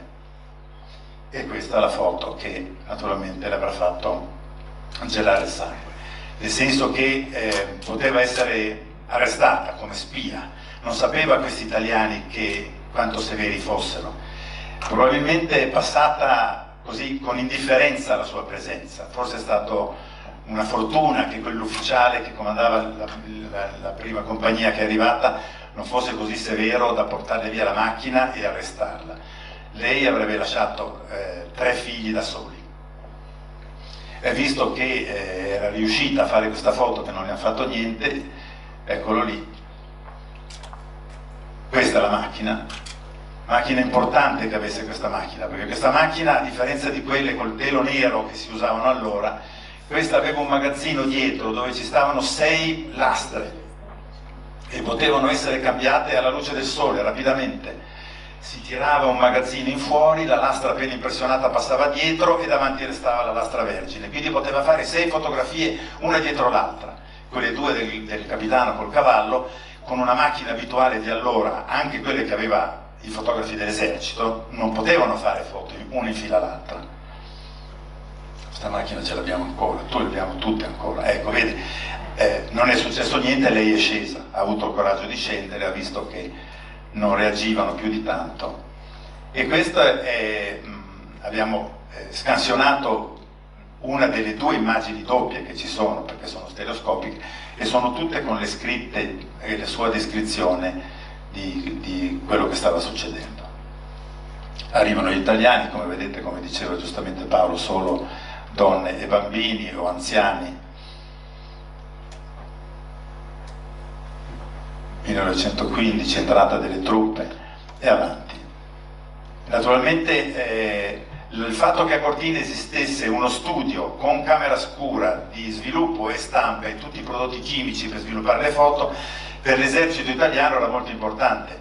I fotografi potevano sviluppare le lastre, acquistarne di nuove e fare più fotografie senza dover usare delle camere scure da campo che erano molto complicate, o scendere in pianura a comprare, fornirsi di materiale, quindi il laboratorio fu messo anche a disposizione di loro. Lei sviluppava le foto anche per... e qualcheduno ogni tanto se ne stampava una copia e la teneva, dice non si sa mai. Ecco quello che restava. Come si fotografava gli ufficiali austriaci quando erano quelli che erano della loro della nazione, dell'impero, adesso fotografava gli italiani. Funerali, vado un po' in fretta, lei in camera scura, i bagni bisognava farseli con i prodotti chimici, le mani diventavano tutte nere, insomma era un po' un problema. Prendeva le note, poteva muoversi con una certa facilità. Ecco, qui la vediamo infatti lì sulla scala, vestita in borghese, non in costume, con degli ufficiali e con le due figlie. Prigionieri, i primi aeroplani sopra Cortina, funerale del generale Cantore, che non si sa bene chi l'abbia ucciso, se i nostri o i nemici, dipende da quali erano i nemici e quali erano i nostri. Per noi erano nemici in quel momento, perché dopo noi siamo rimasti con l'impero, sotto l'impero austro-ungarico per 400 anni. L'entrata degli italiani per noi è stata un'invasione, è stata uno straniero che ci ha conquistato. Questa è una cosa che dobbiamo tenere presente. Per noi sono 101 anni dall'entrata in guerra, perché l'Austria è entrata in guerra un anno prima e quindi i nostri ci sono stati dei fratelli che uno è andato in guerra dopo l'entrata degli italiani, uno è andato in guerra prima, fratelli che si sparavano uno contro l'altro, uno era da questa parte, uno era da quell'altra, ci sono stati dei drammi terribili. Si fa curare, funerali, messi all'ospedale da campo, presero l'Hotel Cristallo, quello è venuto dopo, sì.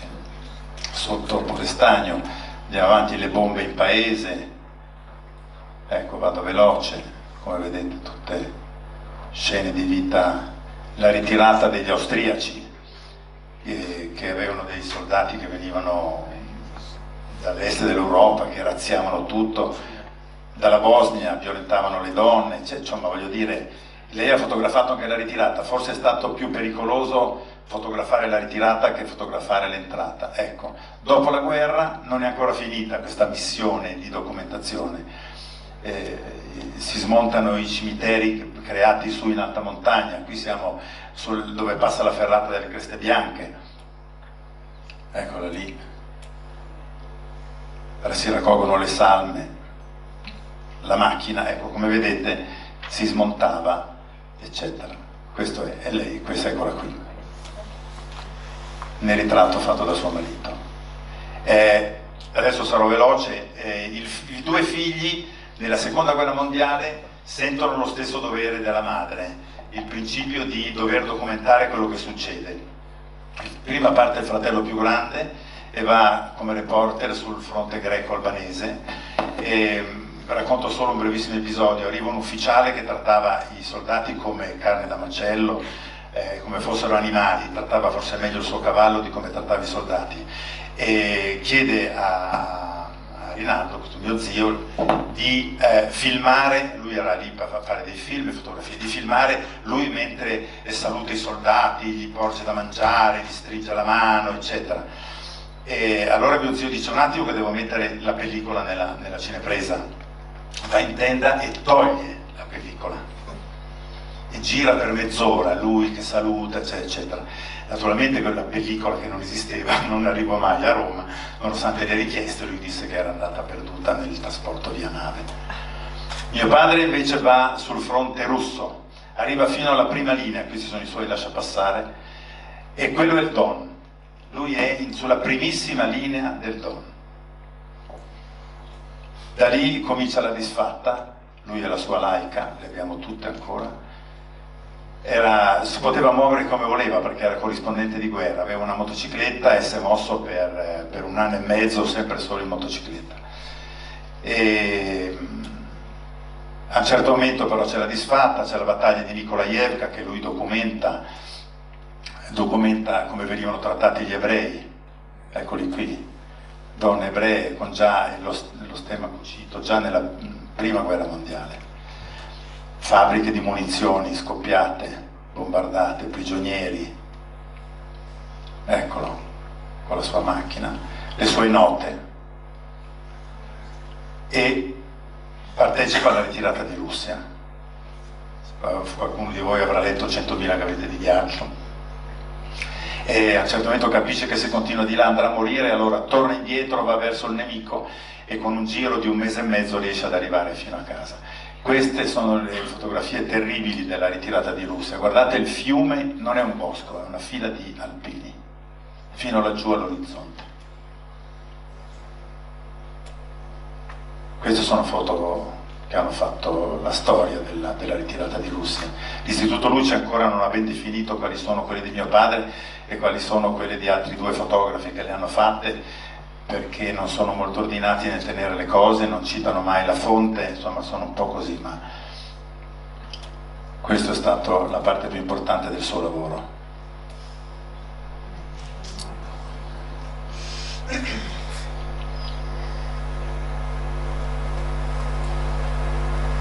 E riesce a tornare a casa vivo, per fortuna, se no io non sarei nato. Seguo le orme dei miei, faccio prima fotografie, lavoro per Vogue, lavoro per Harper's Bazaar, moda, eccetera, altre cose così. A un certo momento lavoro per una ONG e vado a fare dei reportage. Questa è una prostituta, questo non molti anni fa, è una prostituta al primo giorno di lavoro con il suo PIPS, il suo protettore, al primo giorno di lavoro anche lui, 17 anni lui, 14 lei. Gli homeless, tutti quelli che erano delle repubbliche sovietiche, che erano a Mosca quando Mosca ha lasciato le repubbliche da sole, non hanno mai potuto richiedere i documenti nuovi, aggiornati, e quindi non possono entrare nel loro paese, nelle loro repubbliche, e non possono restare in Russia perché non hanno i documenti. Quindi sono bloccati, vivono di carità, sono ridotti in uno stato, e questo ancora oggi. Sono vittime di rangherie della polizia. Qui invece siamo al confine tra Afghanistan e Tagikistan, lavoro fatto per le Nazioni Unite e l'agenzia Drug and Crime sul traffico di eroina. L'Afghanistan produce il 94% dell'eroina del pianeta, e la strada verso il nord, attraverso il Tagikistan, che è uno strato un po' consenziente, è una delle vie meno pericolose. E qui naturalmente, finché c'erano i russi, sono rimasti lì 1 anno di più perché hanno sempre avuto paura degli afghani. Poi sono andati via e finché c'erano loro hanno fatto un buon lavoro, erano anche fin troppo duri. Qui c'è l'interrogatorio di una guida dei contrabbandieri che viene torturata.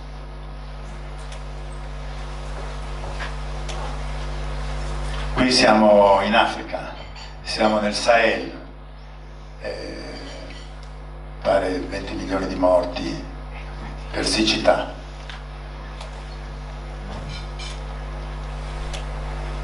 Non ho preso quelle più crude naturalmente, qui si muore di dissenteria in Bangladesh, basterebbero 2 pastiglie e si salverebbero, morivano tutti nel giro di 2 giorni solo per dissenteria. Africa, Chad, siccità. Ricordo una madre che ha fatto 110 km con 2 bambini e è arrivata che pesava 25 kg, e disidratata completamente, i figli sono sopravvissuti e lei non sapeva né come si chiamava né che aveva dei figli, niente. Insomma, voglio dire, di episodi così ne potremmo raccontare fino a domani. Terremoti.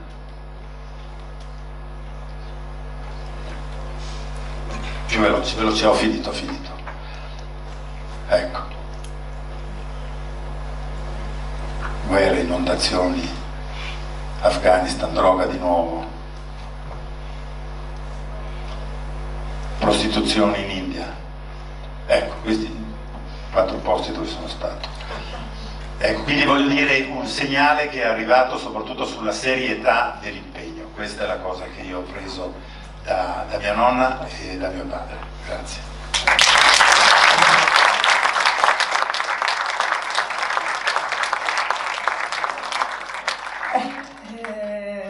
Certo, 100 anni solo da quelle foto in bianco e nero, dalla cruda realtà 100 anni, un secolo, poi alla fine non è nulla nella storia se ci pensiamo, no? Alla fine, che salto spaventoso, in questi 100 anni, come diceva prima Cristina Greggio, è accaduto di tutto e di più. Lo chiamavano il secolo breve, anzi l'hanno chiamato il secolo breve, e adesso questi 100 anni che facciamo di salto, 100 più, 100 meno, ci portano ad un'altra cruda realtà, ma raccontata con altri mezzi. Allora, da quelle bellissime macchine, da quei pezzi stupendi che richiedevano una grandissima artigianità e maestria, arriviamo invece ai mezzi molto moderni, però sempre credo che la passione sia quella che sottendeva sicuramente Antonio, quella non cambia mai, no? La curiosità e la voglia di raccontare, credo che quella sia eterna nel momento in cui ci si mette a guardare il mondo in questa prospettiva. Francesca Tosarelli, mi hanno messo una biografia lunghissima tra le mani, è giovane ma ha fatto un sacco di cose, un sacco ne sta facendo, si appresta a farne. Fotogiornalista, storyteller, si occupa di genere e conflitto, è regista del progetto multipiattaforma MS Kalashnikov, una storia di ribellione al femminile in zone di guerra. Fa parte del collettivo Matchbox Media, una compagnia multimedia di autori indipendenti basata tra Londra, Istanbul e Bologna. Lei è stata pubblicata su Sunday Times, Le Monde, Spiegel ed altri importanti magazine internazionali. Al momento sta scrivendo il romanzo MS Kalashnikov insieme al collettivo Women 5, edito da Chiare Lettere nel 2016, quindi chissà, lo troveremo magari qui a Cortina a presentarci questo suo scritto, e sta progettando anche l'esperienza di realtà virtuale, sempre MS Kalashnikov, in coproduzione con l'artista Oscar Rabi e la compagnia australiana Protov. Allora, lei ha un altro punto di vista, cioè lei fotografa, è andata, io di lei ho letto su Repubblica, che è il mio gruppo, vado a fare una ricerca e vedo che si parla di Kivu Congo, e quindi lei è andata a riprendere un'altra storia, vivendoci dentro, non è rimasta fuori dall'altra parte della macchina fotografica, è entrata dentro la guerra, un'altra guerra, quella delle donne che la guerra la fanno, quindi non solo donne vittime che la subiscono, ma donne che la guerra la fanno, cioè che comunque sono artefici di violenze, quindi un'altra prospettiva a cui forse noi spesso non guardiamo, voltiamo la faccia, perché ci rende sicuramente, ci crea molto imbarazzo tutto questo, pensando che le donne sono portatrici di vita, invece che sono anche portatrici di violenza e di morte, di sopraffazione, come il coraggio di Francesca di essere entrata in questa realtà e di averla riportata poi a noi. Francesca, ecco, tutto per te adesso il palcoscenico. Dal benvenuto anch'io a Francesca, forse se troviamo un nesso, no? Francesca, Antonia non si è mai mossa da Cortina, però ha fotografato una guerra mondiale.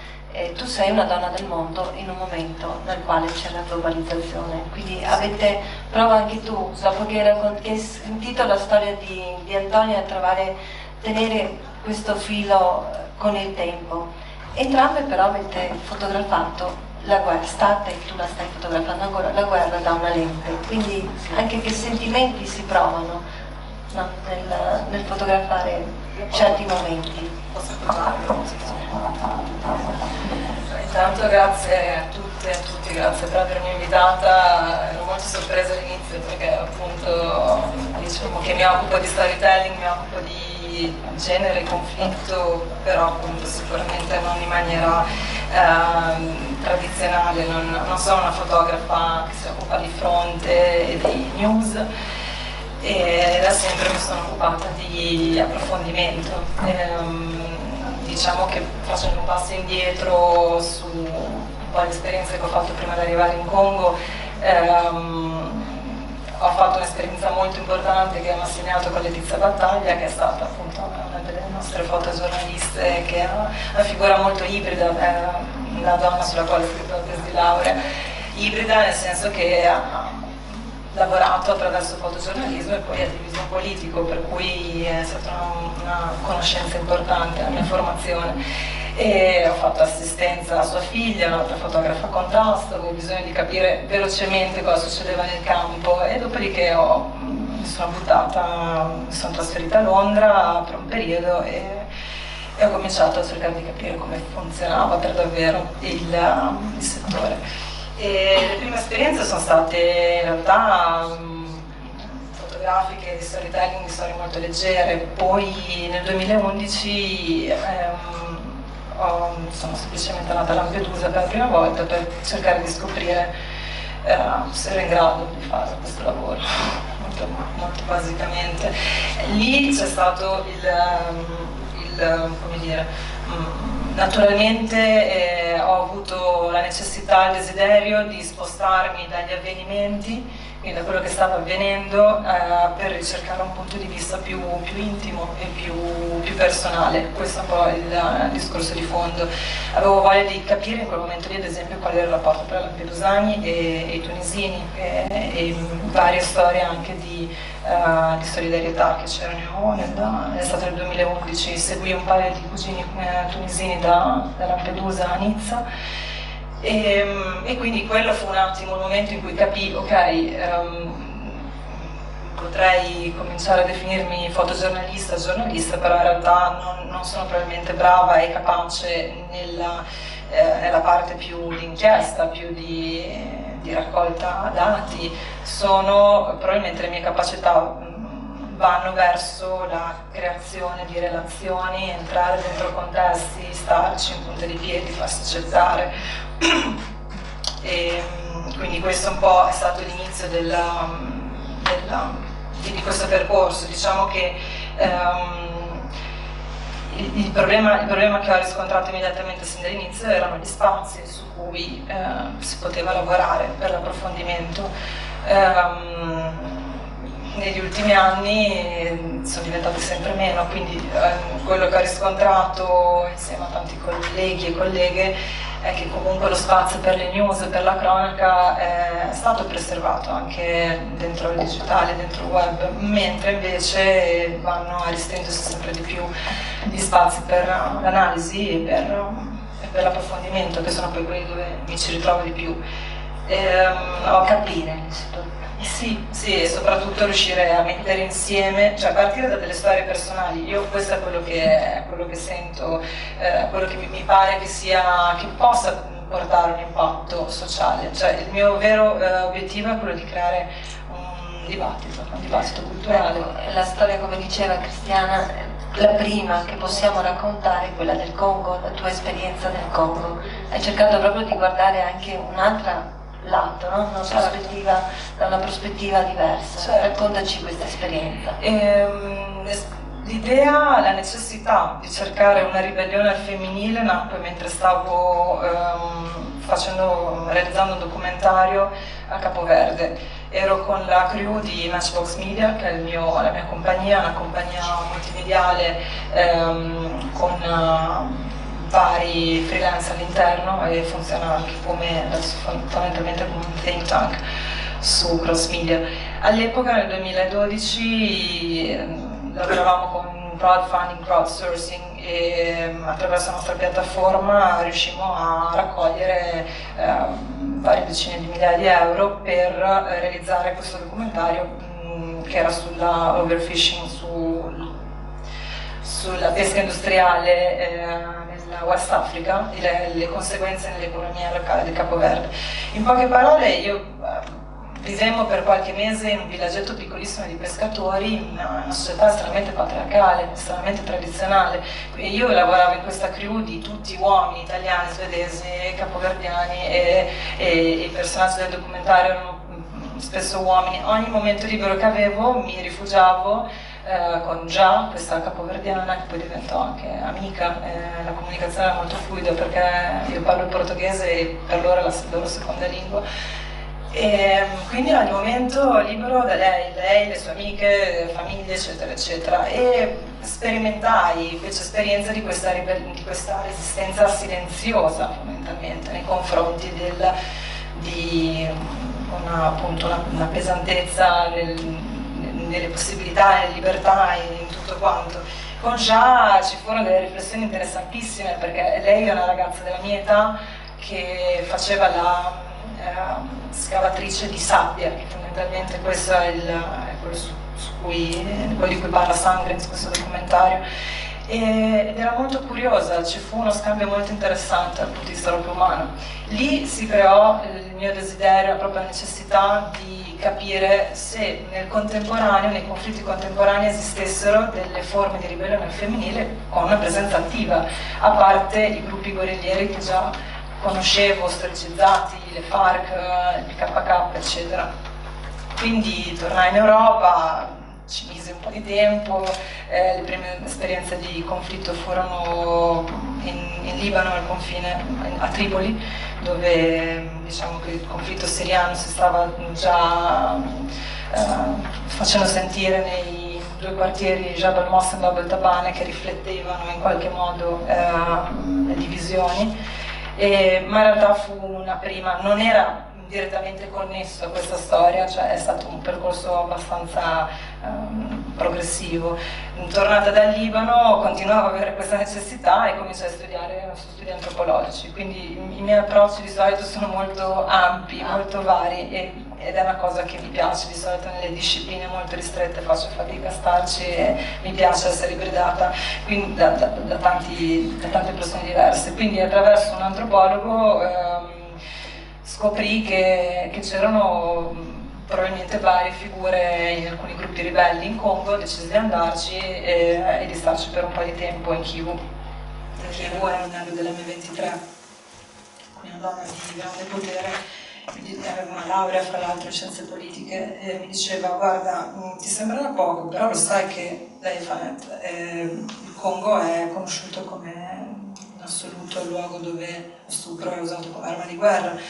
Finché ci sono io in questo battaglione e in questa comunità, qui di stupri non ce ne potranno essere. Sembra una stupidaggine, ma in realtà non lo è.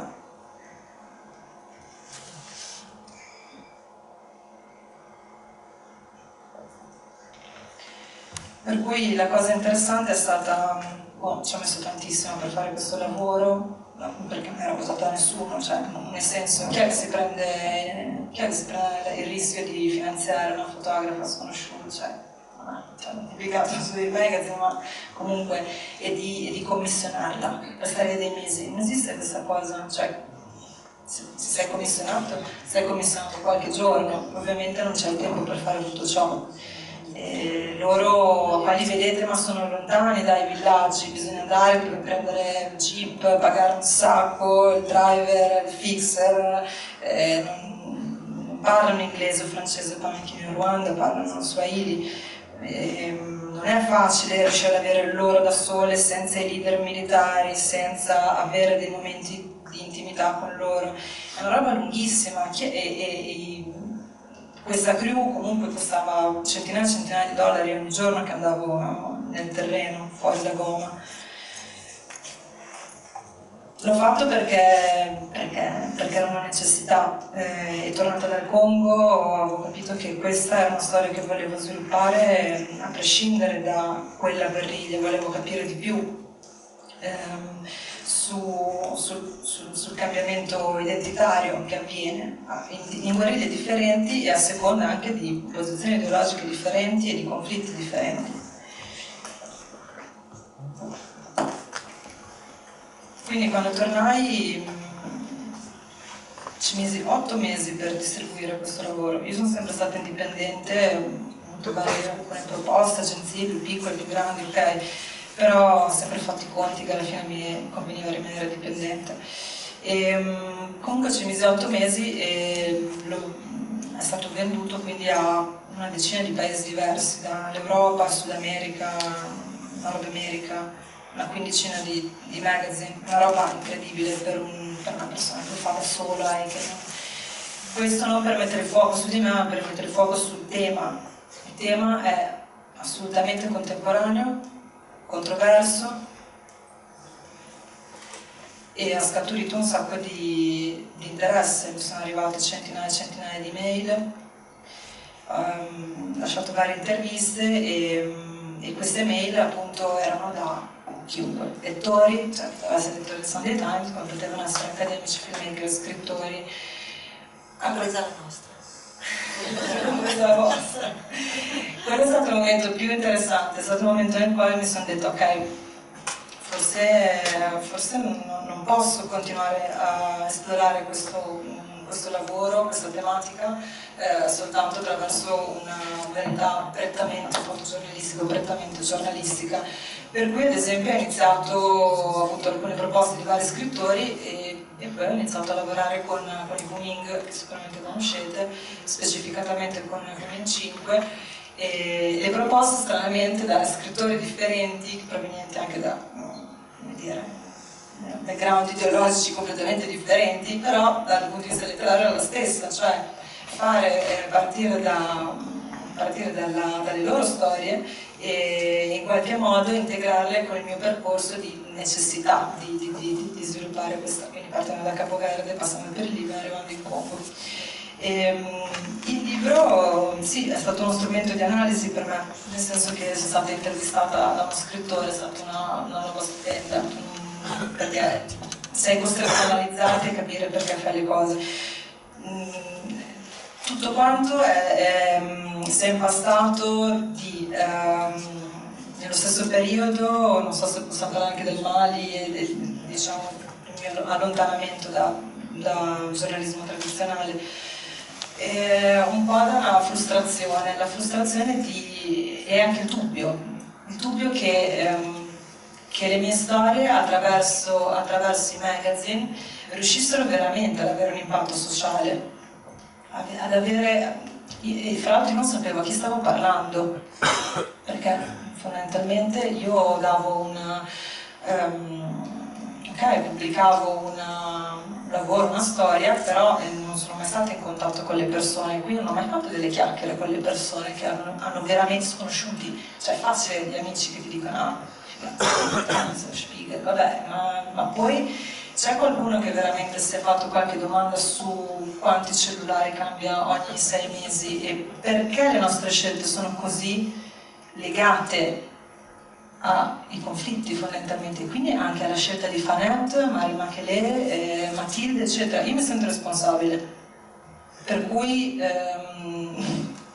ho la necessità di andarci fino in fondo, è una necessità personale.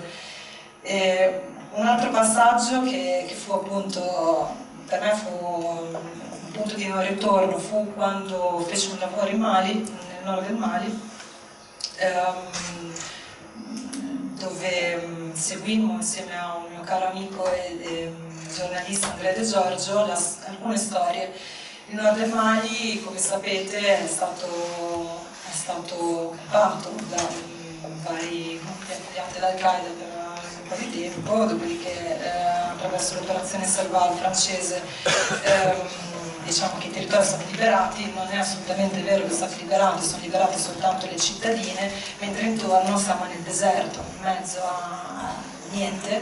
I gruppi qaedisti ancora ci sono e fanno attacchi settimanali alla popolazione civile in queste zone. Anche lì, come al mio solito, cerco di mettere a parte dei soldi. Non sono commissionata e non ho mai voluto essere commissionata per fare le storie con il mio taglio e poi vendere al mainstream, cioè quello per me era l'obiettivo.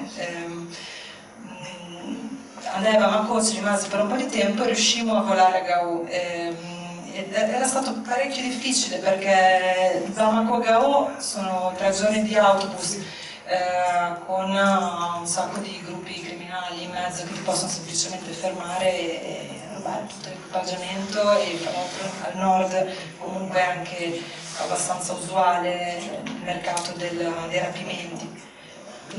Attraverso la Minusma sono riusciti a volare a Gao dopo 5 mesi che non volavano più giornalisti perché gli ultimi erano stati rapiti e uccisi a Kidal, 2 francesi.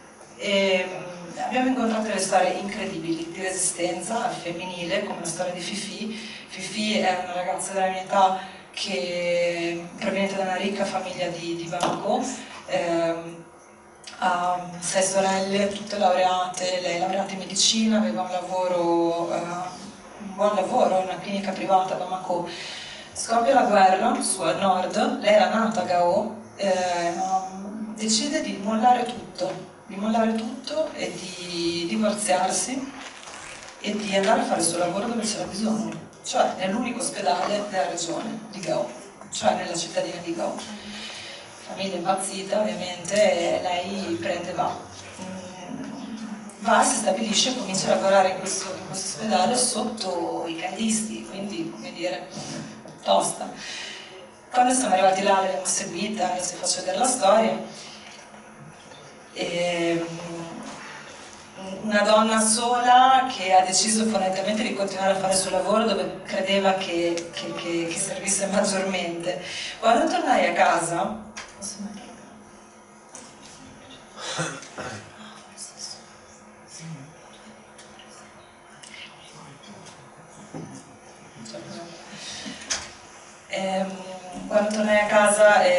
e provai a distribuire questo lavoro, questo è un passaggio fondamentale, anche se sembra una piccola cosa, e ebbi delle buone risposte da New York, da Spiegel, eccetera eccetera, perché era una storia intima che parlava del conflitto da un altro punto di vista, poetica, eccetera eccetera.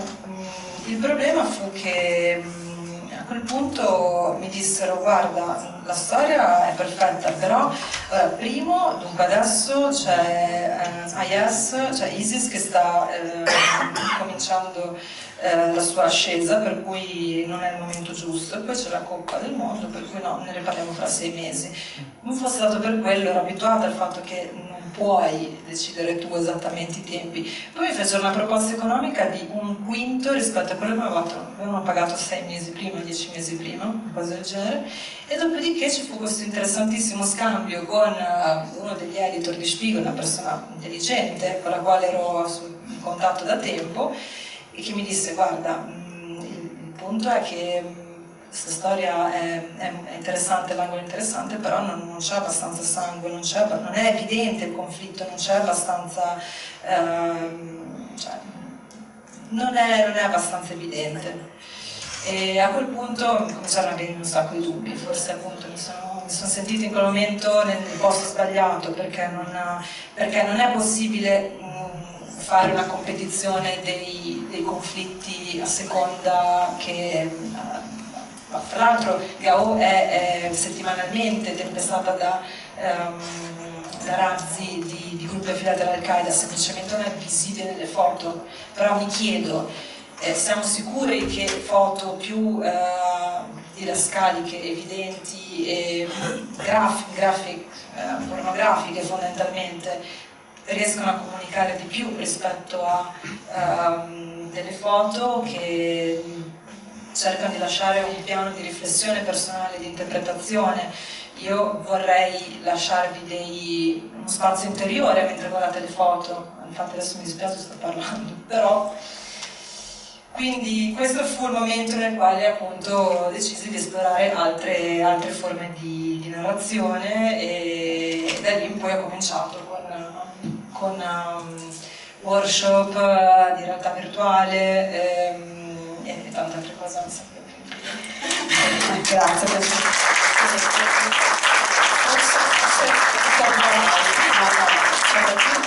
una cosa fondamentale: il Mali è scomparso comunque dalle cronache internazionali. Io che ogni giorno valuto le agenzie internazionali, posso garantirti che credo che il Mali non averlo più visto ormai da mesi. No, cioè, quindi ecco, tanto per essere chiari, c'è un conflitto, ma i media lo hanno già, come dire, metabolizzato. Sì, va bene, si ammazzano le popolazioni civili, ma è un'altra storia, un altro problema. Poi, dopodiché, a quel punto non capiamo allora perché ci dobbiamo stupire di che cosa l'Europa deve ricevere appunto da chi sta fuggendo, no? Da queste storie.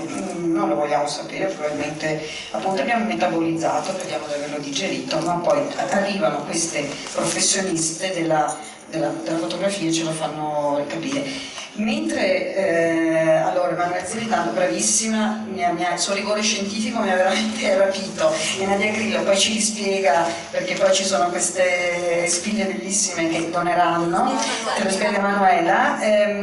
Devo chiamare qui un'altra grande professionista, Barbara Schivulli.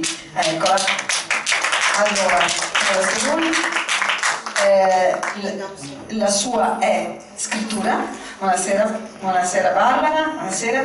Barbara Schiavulli, l'abbiamo già detto prima, l'ha detto Cristina, una esperienza fortissima, molto forte a Baghdad, e quindi dalla fotografia alla parola. Un saluto alla nostra platea, perché guarda, questa è, diciamo, la chiusura di tutto quello che abbiamo detto questa sera, di queste donne che alla fine coraggiosamente vanno a vedere cosa succede nel mondo. Faccio presto perché sarete esausti. Chiudo con delle considerazioni. Allora, intanto Francesca l'ha accennato, non c'è più spazio per le notizie estere. Io sono una giornalista tradizionale, quindi mi occupo dell'attualità, di quello che accade. Quello che facevo io era partire ogni volta che succedeva qualcosa, che significava per me stare fuori 11 mesi all'anno. Adesso sto fuori molto meno, perché ovviamente i giornali non solo non ti danno spazio, ma non ti pagano neanche, quindi diventa molto difficile per noi andare in giro in posti che, come diceva anche lei prima, sono costosi, perché abbiamo la macchina, il traduttore, o il fixer, l'albergo, eventualmente la sicurezza, l'aereo. Ci sono posti che non sono facilmente raggiungibili di solito. Detto questo, sono 20 anni che faccio questo mestiere, che in qualche modo riesco a farlo. Negli ultimi tempi lo sto facendo scavalcando i giornali, perché non permetto a delle persone che stanno sedute in redazione di decidere loro che cosa devono non sapere gli utenti e la pubblica opinione. Quindi con altri colleghi, prima 2, adesso siamo in 20, sparsi per il mondo, abbiamo fondato una radio che si chiama Radio Bullets, che sono lieta di annunciare che oggi c'è il sito dove raccontiamo tutti i giorni quello che non vi raccontano i media italiani. Quindi si parla di Mali, si parla di Somalia, vi do solo 2 cifre. Ieri in Iraq sono morte 205 persone, questo accade quasi tutti i giorni. A giugno sono morte 4.477 persone in Iraq, non ne sta parlando nessuno. In Yemen ci sono 4 guerre in corso, una tra l'altro, l'ultima, che è tra virgolette in onda da 4 mesi, dei sauditi che stanno bombardando sullo Yemen. Tra l'altro in questo momento c'è una tregua che non viene per niente rispettata. Siccome io mi auguro non ci siano bisogno di 100 anni per raccontare queste guerre che stanno accadendo oggi, credo che la gente abbia tutti gli strumenti in qualche modo per riuscire a volere sapere quello che succede. Internet non apre una finestra sul mondo, semmai fa un casino, perché la gente non sa più chi credere, ma come oggi è necessario. Vero. Su questo posso garantirlo. E noi giornali qualche volta facciamo confusioni dando per certo quello che viene scritto. Io dirò una cosa impopolare, ma non li leggerei i giornali italiani sugli esteri, parlo sempre solo di esteri, perché le loro fonti ormai sono internet o le agenzie, e questo impedisce a noi di fare bene il nostro lavoro. Chi ama quei posti, chi rischia la vita per farlo, chi vuole conoscere queste persone. Per conoscere l'Afghanistan non basta probabilmente una vita. Certo è che prendere un'agenzia o leggere un pezzo di qualcuno che c'è stato 30 volte, forse c'è una piccola differenza. Mi emoziona molto parlare di questo, perché ne vedo piano piano la nostra decadenza. Io ho deciso di rimanere qui e continuare a scrivere in Italia proprio perché mi sembrava ingiusto andare via, mentre consiglio ai colleghi giovani, perché molti mi scrivono, di andare all'estero, di andare in altri posti e provare con giornali, perché ancora all'estero si leggono le storie, se uno le sa trovare in qualche modo riesce a venire pubblicato, se fate le devo invitarle a Treviso. Sicuramente sì. Cortina penso che... Cortina è solo stretta. La Cortina va benissimo, ha un bellissimo palcoscenico, ma diciamo che forse il Veneto sicuramente ha anche altre platee. Mi piace questa passione, guarda che nelle redazioni la passione ormai in effetti sta svanendo, ma purtroppo perché nelle redazioni si vivono altri grossi problemi, e questo va anche detto, e molti lo sanno. Bene, allora Barbara Schiavulli, grazie, perché la tua voce alla fine incornicia molto bene che anch'io ho abbracciato tanti anni fa perché ero curiosa, ma mi hanno messo anche davanti a un video e cerco ogni tanto, se posso, di uscirne. Allora, chiudiamo con... eccola qui, a te. solo un saluto a tutti. Noi volevamo consegnarvi un po' il segno che avete visto all'inizio e che avete visto un po' durante la presentazione, che è un segno che è nato grazie alle mani e all'ispirazione di Chiara, di Officine Parottiche, e voi vedete un segno armonico in qualche modo. Questo segno è un segno dell'alfabeto Morse, linea punto punto è la D di donna. Ma sapete la cosa più interessante che ha scoperto Chiara? Che se lo mettete rovescio, se lo girate, è la U di uomo. E questo segno, se voi lo leggete anche girandolo in verticale, è una piccola goccia che cade, la goccia del sangue delle guerre, ma è la goccia anche dell'acqua che fa vivere i popoli. E se lo rigirate ancora è un grande punto esclamativo, perché noi questa sera un pochino quello che volevamo dire era che la storia dipende un po' da noi, no? La storia si fa, dipende da come la percepiamo. Grazie a tutti per essere venuti e per averci ascoltato. Allora, grazie.